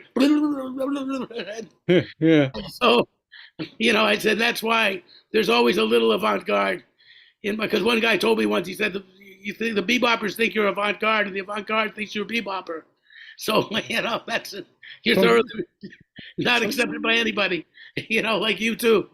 I like to play ghost sometimes on the bandstand. If the band doesn't know it or not, I'll just show it to them on the bandstand and play it because it's a calypso thing. You know what I mean? Yeah, it's a nice tune actually. But I would And, meet them. I would talk to them. But it was really funny because they didn't have much to say. I'd say, "Hi guys," and they both the two silver beards on each side, the little goatee, not even goatees, whatever you call it, pharaoh beards. yeah, yeah. They would look at me like I'd say, "Gee, I don't know what to say to those guys. It seems like hello stumps them." It was like it seemed. I was a guy was actually commissioning me. I got to get my ass off the couch and get to it. I've been trying to find some funny things to put in. Commission me to write a. He's got an ensemble to commission me to write a arrangement for Ghost for clarinet, two trumpets, two trombones, baritone, sax, guitar, piano, bass, and drums. So and I'm trying to follow these hip harmonies and stuff. And I went back and listened to the record with Gary Peacock and them where they play Ghost. That's the most definitive version, probably. They're playing chord changes. Peacock is playing some chord changes, beneath He's on the that. head at least. I mean, afterwards, I'm not quite sure what's happening. But they then that's about well, Sonny actually told me that he had been listening a lot to Albert Eiler. Sonny Rollins? Yeah, because we were talking about Sonny Meets Hawk. And his first comment when I said, the way you play on Sonny Meets Hawk, I mean, this is many years ago. He says, so the weather today, it's rather unusual. And I mean, he just started meaning he really didn't want to talk about it. But then I kind of asked him, I told him about my dad working for ESP. I told him this story of hearing Albert Eiler through the walls. And he said that he was hip to Albert Eiler at that time. Yeah. He'd been listening to Ornette, and he met Ornette and had done some hanging out with him. And he practiced with him. So it was, it was something that he didn't go into great detail, but he said he was well aware of Albert Eiler, and he was well aware of Archie Shepp. He had been listening to those cats, that at that time it was something that he, which is to be expected of, Sonny. I mean, he was always listening to. Yeah, I'm sure he listened to everybody. I used to go see John Hammond a lot. Even when I was going to Berkeley, I always wanted to get a record date. I'd go see John Hammond. One time in his office, he has the big studio tapes of Albert Eiler up on the shelf. And he says, this is very, very intense, but I think it's important, Really? Yeah. Yeah, that's what he said. But also about Sonny Rollins is like, one of my favorite Ornette Coleman records is Ornette on tenor. He I sounds like like that Sonny. record too. He sounds like Sonny Rollins, And there's a lot of Sonny and. And then another thing, when Archie Shepp, they kept saying that he was Coltrane. I think he sounded more like Sonny Rollins than he did Coltrane, to tell you the truth. On Fire Music, there's that calypso he plays on Fire Music that is very Sonny oriented. I forget what it's called. I think it's Rufus swung his head down, and it's got a very long poetic, negatively poetic title. Well, I remember Jerry Bergonzi when we were playing bands together. He sounded like Wayne Shorter, but he became. And he played more like Joe Henderson. Yeah, I guess so. Yeah, and I don't know. Well, Peter Loeb would sound like Roland Kirk when he first came to Berkeley. He played the two horns. That's right. Well, that's what he would do. He'd sit in with us with Chet, and he'd do the two horn thing. Yeah. And he. That was, there are some people. Did you ever get to know Rahsaan at all? Or Roland Kirk was the very first musician I ever sat in with. Really? Yeah, I belonged to the Columbia Record Club, and I would get these records, and one of them I got was Kirk in Copenhagen, and he played this tune called Mingus Griff Song. And the record just knocks me out. It's very rugged, very raw. J.C. Moses is on drums, and Montelieu, I think, is a piano player. It's very rugged record, and I like the shit out of it. I like the rugged music. The music is too clean a lot of, a lot of times, I think, but anyways, he had the song. So anyways, my friend and me, we go to the jazz workshop, and Roland Kirk is playing, um um and I asked if we can sit in, and he says, well, what do you want to play?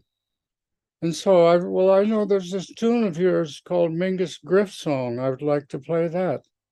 Said, Oh, okay, I'm going to play. I couldn't hear what the damn ninja. I'm going to play My Ship, and then I'm going to call you up. I thought he said, I'm going to play My Shit, and then call you up. But anyway, he played My Ship, and he must have talked for at least 10 minutes of how honored he was to have these wonderful musicians sit in with him. And it's the first time in his life anybody asked to, to play one of his tunes. And he totally went off on that. He always respectful of me. He walked to me and said, let me see your mute. I saw him, he was another guy that kind of supported me, or was always had good things to say about me. But that was amazing. And these wonderful musicians, like he's going to play with Beethoven or somebody, and it's like, yeah. of course you're going to play good after that. And that's why I regret when I went to the thing, and Peter Loeb jumped up with, they were playing Mr. Peacey, and he jumped up on the stage of Coltrane, and everybody in the audience were laughing. He played his ass off. If Peter you can't did that. He play, jumped on the stage with Coltrane. if you can't play your ass off with Coltrane's band, you can't play. I always used to think, oh, I'm not ready for that.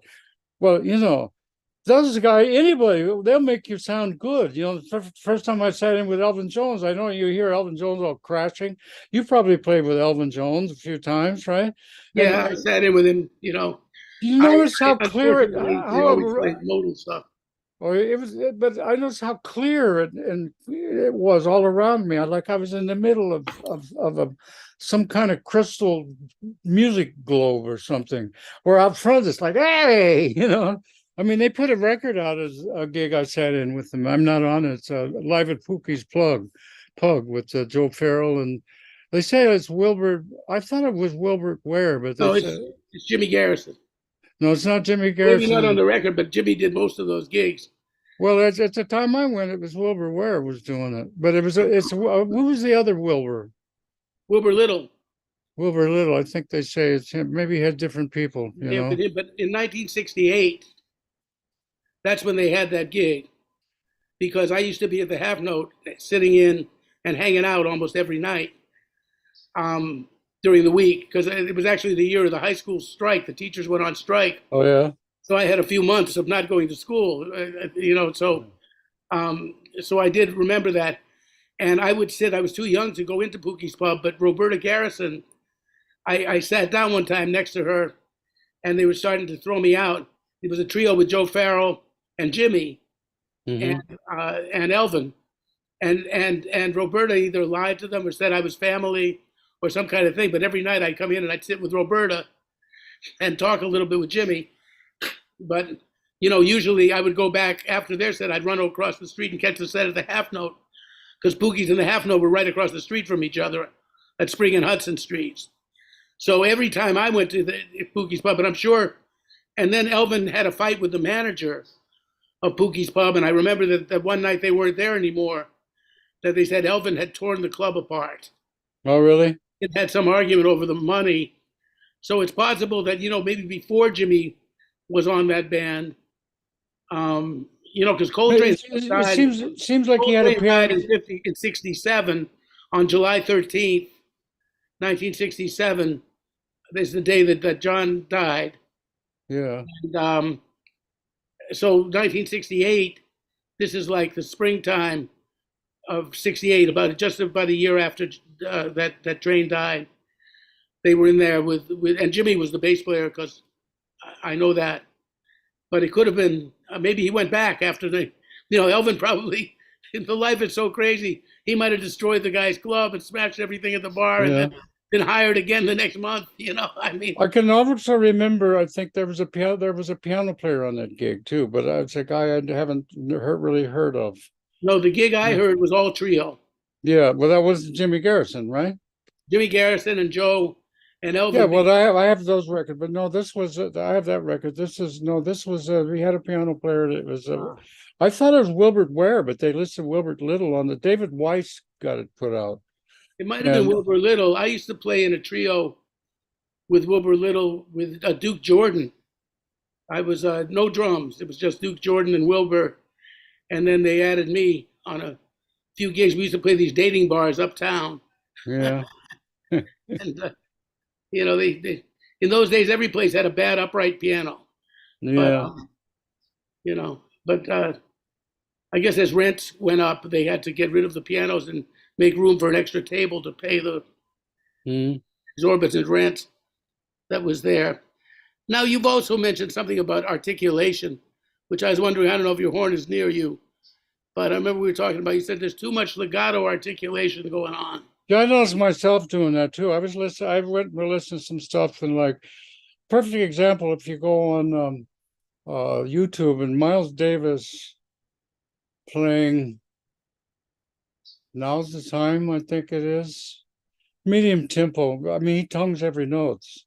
Clifford Brown was tonguing notes all the time. A lot of people, Fats Navarro, Richard, what was his name? I hate Richard, that. Richard, yes, Williams. Yeah. I mean, they had this attack and everything, and it's like, I noticed I was doing this along with everybody else doing the legato and the smooth thing all the time too. And I also, I got a little tired of straight eighth notes. Remember they told us play straight eighth notes. Oh, go listen to Coltrane, man. I mean, Sonny Rollins. I mean, they're not always playing straight. They swing their balls off. You know what I'm saying? A lot of I got tired of that straight eighth note thing too. It's like, you know, I like the bent notes and the sloppy notes and I mean, Mingus accused me of sounding like the exercise book. Can you imagine that? Me when I first joined his band, And then did he ever pull that one on you? No, because no, he never told me uh, too much wrong musically. I had Don Pullen took care of that. Yeah. I wonder if Don grew out of that. Don and I became very close towards Yeah, the yeah. end. But Don was on me. Mingus was on me. My intonation, I had some intonation problems Oh yeah. time, and bass players are very sensitive to that anyway. And and I learned because of it. And then I told him once I didn't want to play on Better Get Hit in Your Soul. I said, because you got George Adams here. George is a Yeah. one-man gospel choir. I mean, Yeah. I said, I think I can play standard sometimes, better than he can with changes and stuff. But, Yeah. but that kind of music, I said, Charles, I just didn't grow up in, I feel like I'm not honest when I play that.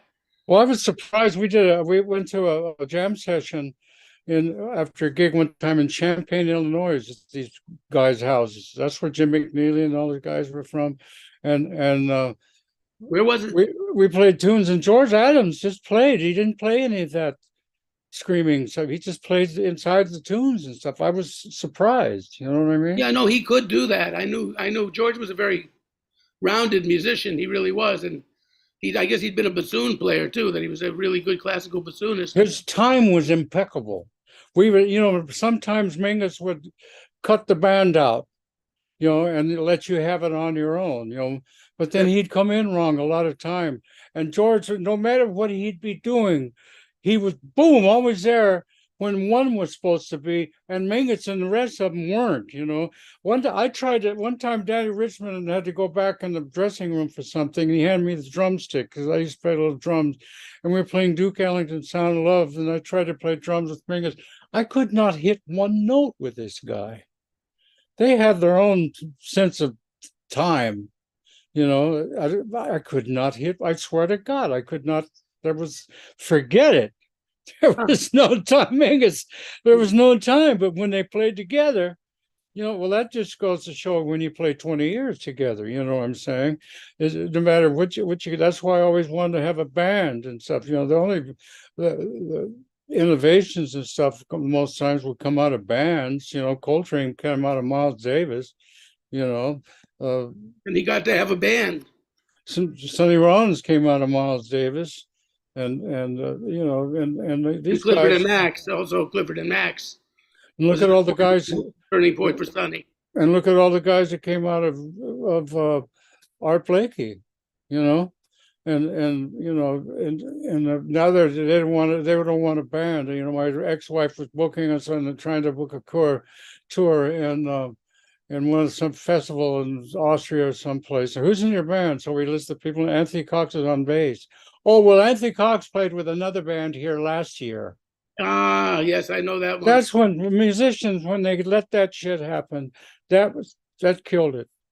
You know, now it's hard to when can you actually something that really grabs you and makes you like this is some new stuff, you know, lately, you know. I mean, for I don't know, 40 years, you know, 50 years. Well, It's hard, you know. I imagine there's some people, but you're not going to hear them because you go to a jazz club and there's all these dead people photographs on the walls. You know what I'm right, saying? and well, also, as far as getting a band of fresh cats, I mean, maybe now with all the young people out there are a lot of good young people out there again.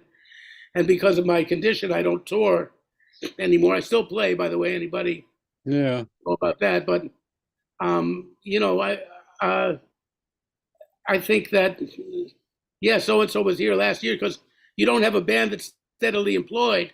You might employ a band for a tour, and then the next time you want to get the same cats, they're touring with somebody else.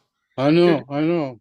you know, But I was trying to keep a band together. I did a couple of tours and I did kind of good for a minute, but now it's like you know, like I said, just recording, and then there comes time for we had a gig right before that, and a couple of guys couldn't make it, you know, because of more money or something. And then, you know, the insult injury, it was a fucking Mingus big band, you know what I'm saying?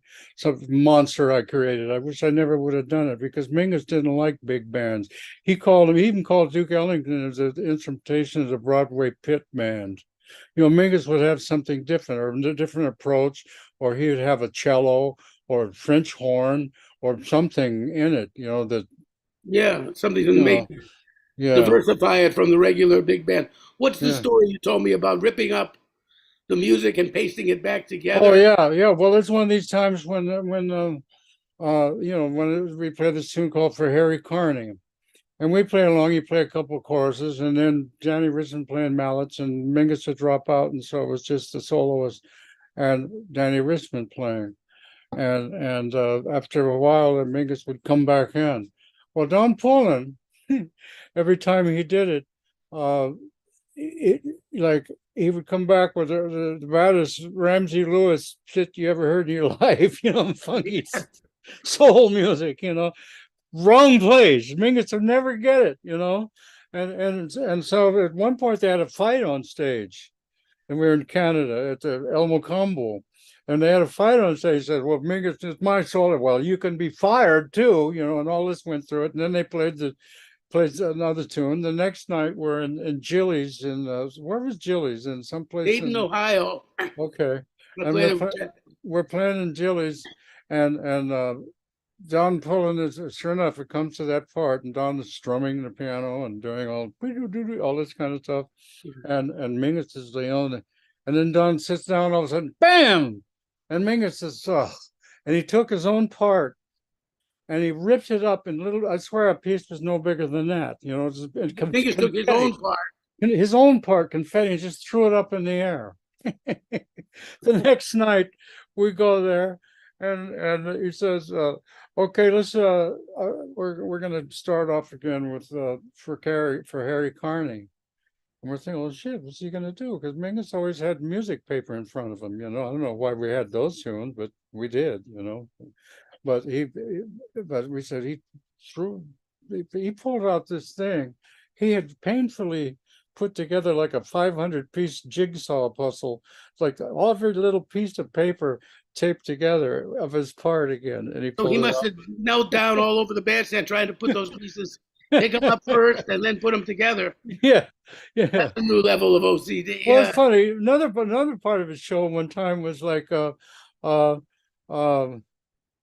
it was his amplifier. Did he have, was that part of his show where he'd kick his amplifier and scream at his amplifier when you were No, with no, him? he didn't do that when I was around. But And he was doing that one time, and we were in Vancouver, and he pulled the plug out of his amplifier, and the whole thing came apart. He just said, "Oh shit." And one time I was drunk. I had it with they were I sang the blues, and I was talking about, "I'm gonna get all you mofo," all his very dirty words and everything. And all he said afterward, he said, "Man, you cussed out my audience." I mean, he was funny sometimes too, in a good, he was basically a good person. I told you the story Britt Woodman told me what changed him, and I told you that story, right? no, Well, they not were childhood friends, and they said Mingus was always this polite, shy, little sweet little guy and everything, and people would beat him out of his lunch money and steal his girlfriends and everything. And he said, "Mingus, let me take you in the backyard and I'll show you how to box a little bit, so you don't have to put up with that." And he said from that day on, he was the Mingus that we all know and love. uh-huh. No, you hadn't told me that, but somebody must have taught him. But the one that taught me, and the one that I remember a lot, was like, I mean, he stood up for me a couple of times. He wanted to go to Africa, and we had, I told you that story, I think. Yeah, but we didn't tell it to the people, so we. Oh, okay. Well, we were in the Music Inn in Rome. We played 4 days. We were going to have 4 days off and then play another 4 days. So in the same room, these guys came from some African festival and said, "We'd like you, we can fly you down for one day. You can play a gig and come back and run to it." And man, I've always wanted to go to Africa all my life. Yeah, definitely. I'll do it. And then they said, "Okay, but leave the white boy in Rome." And he told him to kiss his ass. He kicked him out. Then that was one thing. He defended me on that thing a couple times. And the most soul searching thing he ever did was one time he gave me a hard time, and he saw I was all depressed and everything. He came up to me. He says, "Jack, I don't hate you, Jack. The only person I hate is myself." Yeah.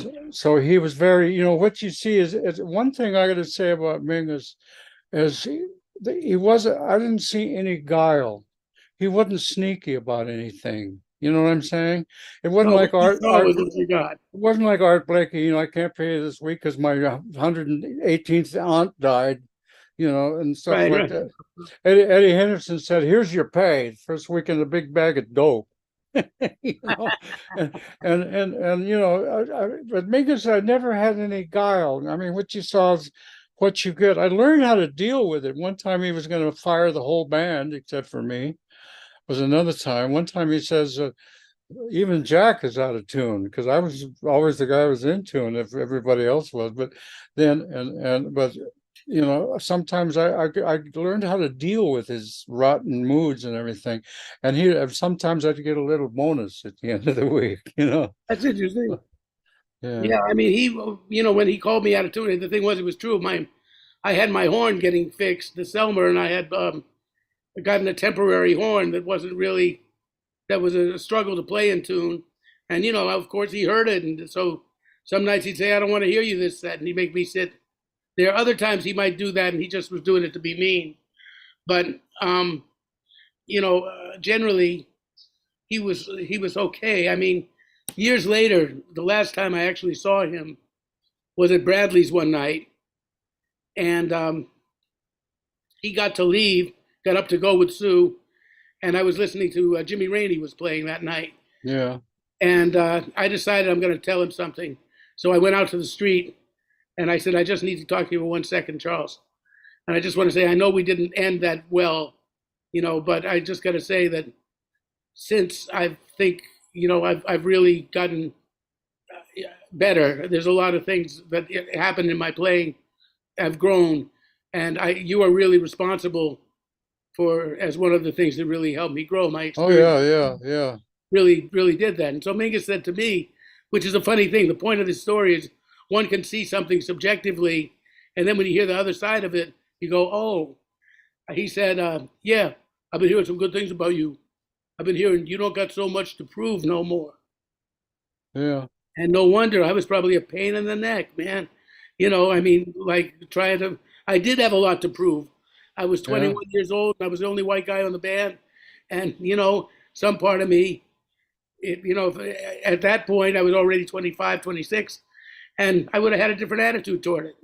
Yeah. It would have Yeah. been different. So, one Well, other we did, thing, I mean, even those guys like Don Pullen and them, I remember when our first tour I went with them, we went to, we'd been off and we went to Italy. And Mingus there was people in there. Mingus got up and played the piano, started playing the Dick Ellington Son Love Dance. Oh, we got to play this shit again.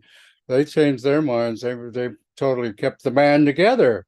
They afterwards, where they got Cameron Brown and kept the George and Don and Danny. and Danny, right? It was essentially Mingus without Mingus. Yeah. Well, No, we kept that band together for a while, and um I mean, it's up and down. It's like I can, I don't trust people that are nice all the time, yeah, you that's know, that or is they're so interested in what you're saying that I don't trust those people, man. that's You know, interesting. that happened a couple of times to me with the trombone player. Like he was I want you on my record date. Come time the record date, no record date. And then another time I joined his band and we played for a year and a half or something, touring all over the place. And by the time it came for the record date, he got a whole different band, you know.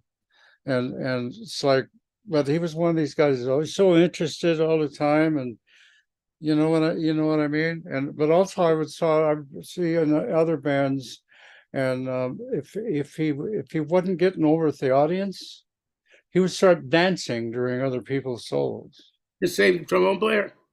Yeah, yeah. That's an But interesting thing. but Um, anyway, I gotta. It's getting the point. I gotta run anyway, yeah, well, we and got to do and that. But yeah, so I was just wondering though about did you get next to Don Cherry at all in no, your? I didn't know Don. He came to one time.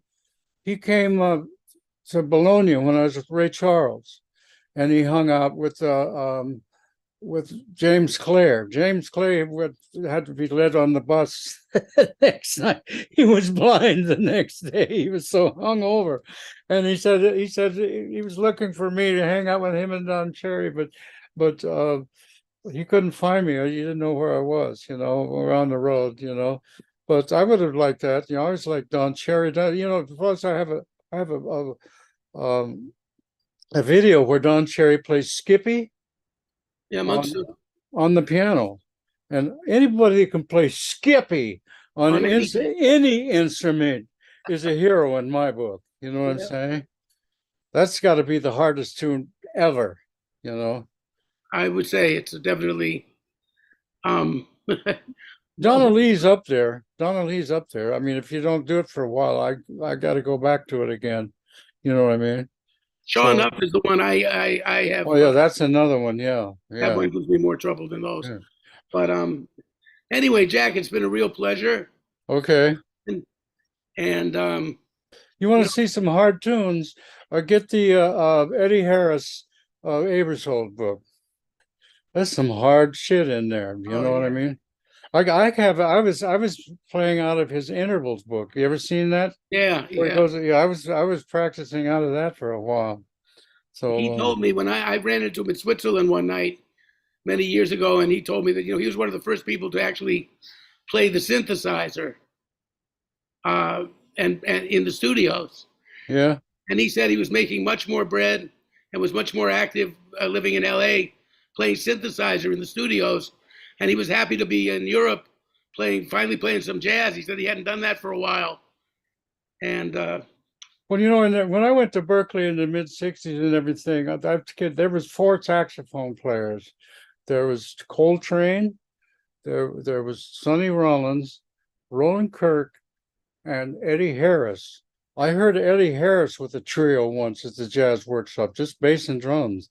And I thought, Jesus, that's one I never forgot. That was some other stuff. You know what I mean? I yeah, well, mean, I know. The thing about Eddie Harris with me is like you know, I find there's different kinds of players, but there's two kinds of influences you can have sometimes. There are cats that play a certain way, and you say, you know, I could think of stuff like that. Like Yeah. when I hear Joe Henderson or Rollins, or even Train to some extent, I'm going, yeah, you know, I mean, I might have come up with this stuff even if I hadn't heard these people as intimately as I have, which is flattering myself. But on the other hand, somebody like Eddie Harris, when I really heard him stretch out, I had the thought, I could never conceive that stuff. Yeah. You know, I it's know like, there's some other, well, but also, just because I got to leave, I'll leave you with this the bass player I was talking about from Montana, that ended up playing with Eddie Harris for a while. Said to Eddie Harris when he played Freedom Jazz Dance, he'd say, "Now I'm going to play the tune that Miles Davis couldn't play." It's true. yeah. Did you ever hear the Oh, studio? he's cacket notes all over the place. Oh, I can't play that shit. And then Oh only yeah, on Sundays, first they tried a feeling that was impossible, but then it was funny, it's like I can't play that shit. And then he did it. He said, "Okay, I'm ready." He did it one time, and then he did screwed it up against us. Only on Sunday. all right on Sunday. All right, One last thing, I was just thinking, you did play Miles' last gig. one Uh, of them, the Montreux gig, one of yeah. his last gigs at Montreux. Could you just give me that story for a minute? You had an Well, interesting it was, reminiscence. I felt creeped out by it because I can see they were trying to make I think like Mingus, all these people started hanging out with Mingus. They were trying to get one last buck out of this guy that was clearly on the way out. I mean, his arms, he looked like he looked like a 12-year-old child, I mean, his body and everything. And it was Wallace Roney Day because Wallace had been playing with George Gruntz's band. And Wallace wouldn't play parts after a while because he felt he wasn't getting enough solo space, but nobody was. I mean, George would even had a metronome that he would start to count off the tunes with. He was like, this Swiss German thing. Anal. Yeah. And like That's one way to put it. and Wallace, was on the tour and he got an attitude. I'm gonna quit after playing with Miles and everything. But then he stayed on after that because what happened was we get to the rehearsals at 11 in the morning and Miles gets there at 11 at night and he was clueless. But they figured that might happen, so they'd hired Benny Bailey to cover for Miles Davis until Miles Davis got there. But George Gruntz didn't know that. He said, "Well, Miles knows, or Wallace knows the music. My God, he knows every note that Miles Davis ever played. I swear to God, the boy needed an exorcist, man. He was like, he stood like Miles Davis, played the same horn, had the same birthday, did everything, the same personality, quiet personality. And I mean, he needed an exorcist, You know, he got mad at me. By the way, I don't want to interrupt, but this who is funny. Wallace is? Wallace got mad at me because I said one thing to him. We were talking, and Wallace was a student of mine when he was at Berkeley. I mean, and we also were in Art Matthews band Yeah, together with Alan Dawson and stuff. But anyway, so Wallace is saying, and Wallace got very heavy in yeah. life. He ate a lot, and he like. His son looks and plays just like him. He looks and plays just like him now. I know I've heard about that. I haven't heard him, Yeah, but Wallace got large, and so he's saying to me, well, Miles and I, we're so much alike. We're so much alike. I said, except for one thing, Wallace. What's that? I said, your weight. Miles had far too much vanity to yeah, allow himself to get into the shape that you're in. yeah. And I feel bad because Wallace died young, and partly that may have contributed to his demise because he did get so big. But Wallace he wouldn't talk to me for about a year after that. He'd say, Yeah. But I had to apologize. I said, Wallace, I didn't mean to offend you with that, but I was just speaking the truth. I was But just, Wallace, he had an attitude. He'd pout and wouldn't play. I seen him do that on a couple of gigs. But anyway, it was, uh, but he was also shy. One time, I was down at the Vanguard. Most of these weirdos were sitting in with uh, McCoy Tyner said, "Don't wait to be asked, man. Just go up there and play." But anyway, so we get to this festival, and Wallace plays the whole rehearsal. I mean, he even played the breaks. the same shit that Miles Davis played on the record on the breaks, the solo breaks and stuff, and like so we get to so they decided he's going to play the uh uh uh he's gonna play Wallace gonna play the gig with them because Miles didn't have the chops, and therefore the three of them, Kenny Garrett and Wallace and Miles, and I had to look up sometimes to see who was playing, but Miles was more in the chord changes and Wallace was more that chromatic later on thing, and like but Miles would play some fart in his horn or play something, and Miles just like he's a little girl getting ready to go on his knees. You know what I mean? And I said, my God, man, it's a grown man, But then after that, like he felt great again because he was playing the gig, and the Bulgarian women's choir Oh, they're asked wonderful. asked him to sit in with him, and they did Summertime. With Wallace. Yeah. That Yeah. was Wallace Roney Day at Montreux. That was when he Well, got over. they even played that. Well, Wallace, just one other thing about that. It's like Oscar Levant said that he knew Doris Day before she was a virgin.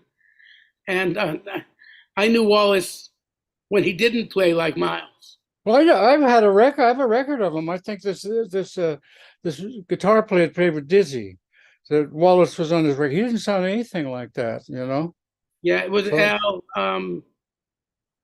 right? Al, I forget his name now, but yeah, he was playing like there was a lot of Clifford and some Kenny Dorham in his playing when I met him. That that's how he was playing then. yeah. Anyway, that's been So great, and yeah, I got to run and before the place closes. But go if you do want that anytime you want to hash about this, I'm fine with it. No publicity is bad publicity, huh? too. I don't know, probably. It's like one Famous. thing we were talking about critics, and one guy, a friend of mine was a critic, says that like Jazz Times and stuff. Nobody criticizes anymore. Everything is just wonderful. There's no critiques of anything. It's put something. And Jazz Times, everything was this is a record you must have in your collection. And one of my records, my second Blue Note record, they didn't pan it totally, but they didn't like it so much. So I felt great. I got a bad review. And but it didn't bother me because a guy that wrote this book called Discovering Great Jazz wrote 3 pages about it. So that's cool too. you Yeah, know? well, that's what makes horse races, But I mean, they, usually it depends on if your record company's advertising Yeah. Well, that's magazine. what, like They Moohall usually don't Richard. give you too bad a review. Moohall Richard Abrams said the best thing ever. A bad review is bad. A good review is worse. Look at Anthony Braxton. Remember this guy? He couldn't do anything wrong, and then he couldn't blow his nose. They always build people up and then they tear them down again. Which is just to leave you with this. When I first met Sonny Rollins, he had just come back. This was 1960. I'm sorry, 1972, and he had just come back from another hiatus. And the people were going crazy at the Vanguard. They were loving it and this and that. So I just met him. I was just turned 20, and I said, Sonny, it must be amazing to feel all this adulation and all this love from these people when you're, with your playing, which of course, you deserve. But wow, you must feel amazed. He says, well, I always try to find the middle ground. He said, people are very fickle. He Yeah. said, audiences are very fickle. So when they really like you, don't get too ecstatic. And when they really soon, they'll dislike you, and you don't want to get too depressed. You got to Right. find the middle ground. Yeah. And that was some of the best advice he ever gave me. Okay, but I gotta run now. Right. Bye bye. Okay, call me. Let's do it Thank you, again everybody. sometime. Mr. Jack Walrath. It's Okay. to have him See, here with us. see you later. See you later on the real side with Jack Walrath. I want to thank Jesse Kaiser for helping us put this all together. I want to thank you who's watching to have watched. If you did watch and you enjoyed this, then you can give us a like. And you can follow us at bobmoverjazzability.com. And we have coming up with us, who's with us? We have someone Next week, anyway, we have Jerry Bergonzi, Dave Kokoski, George Schuler, isn't George it? Schuler, who's done some wonderful work making these beautiful films. I just watched them last night. That I hope he gets them released. One is on the MJQ, and they're starting out as sort of um, the main band at the Lenox Music School, which ran for a few years in the 50s, which I won't go into detail there. And another is on the school itself. Anyway, they're two beautifully made films. And he's currently putting together the Lee Konitz archives. George played drums with Lee quite a bit and was close to him, and he has access. Lee always taped himself a lot, and he's left 1,200 cassettes. I'm proud to say there's a couple that I'm on. We played a few gigs together that got taped, and George has access to those. And, George is also the son of the great Gunther Schuller, who was composer, conductor, musicologist, and administrator of the conservatory, president of that for many years, and the brother to the great bassist Ed Schuller. So we're going to talk to George, about his illustrious family and his own career, and Lee Konitz. So we're looking forward to many of these, and we're glad once again that you joined us today. And I say, have a good week, everybody. Hope to see you next Thursday. And God bless you all. Thank you.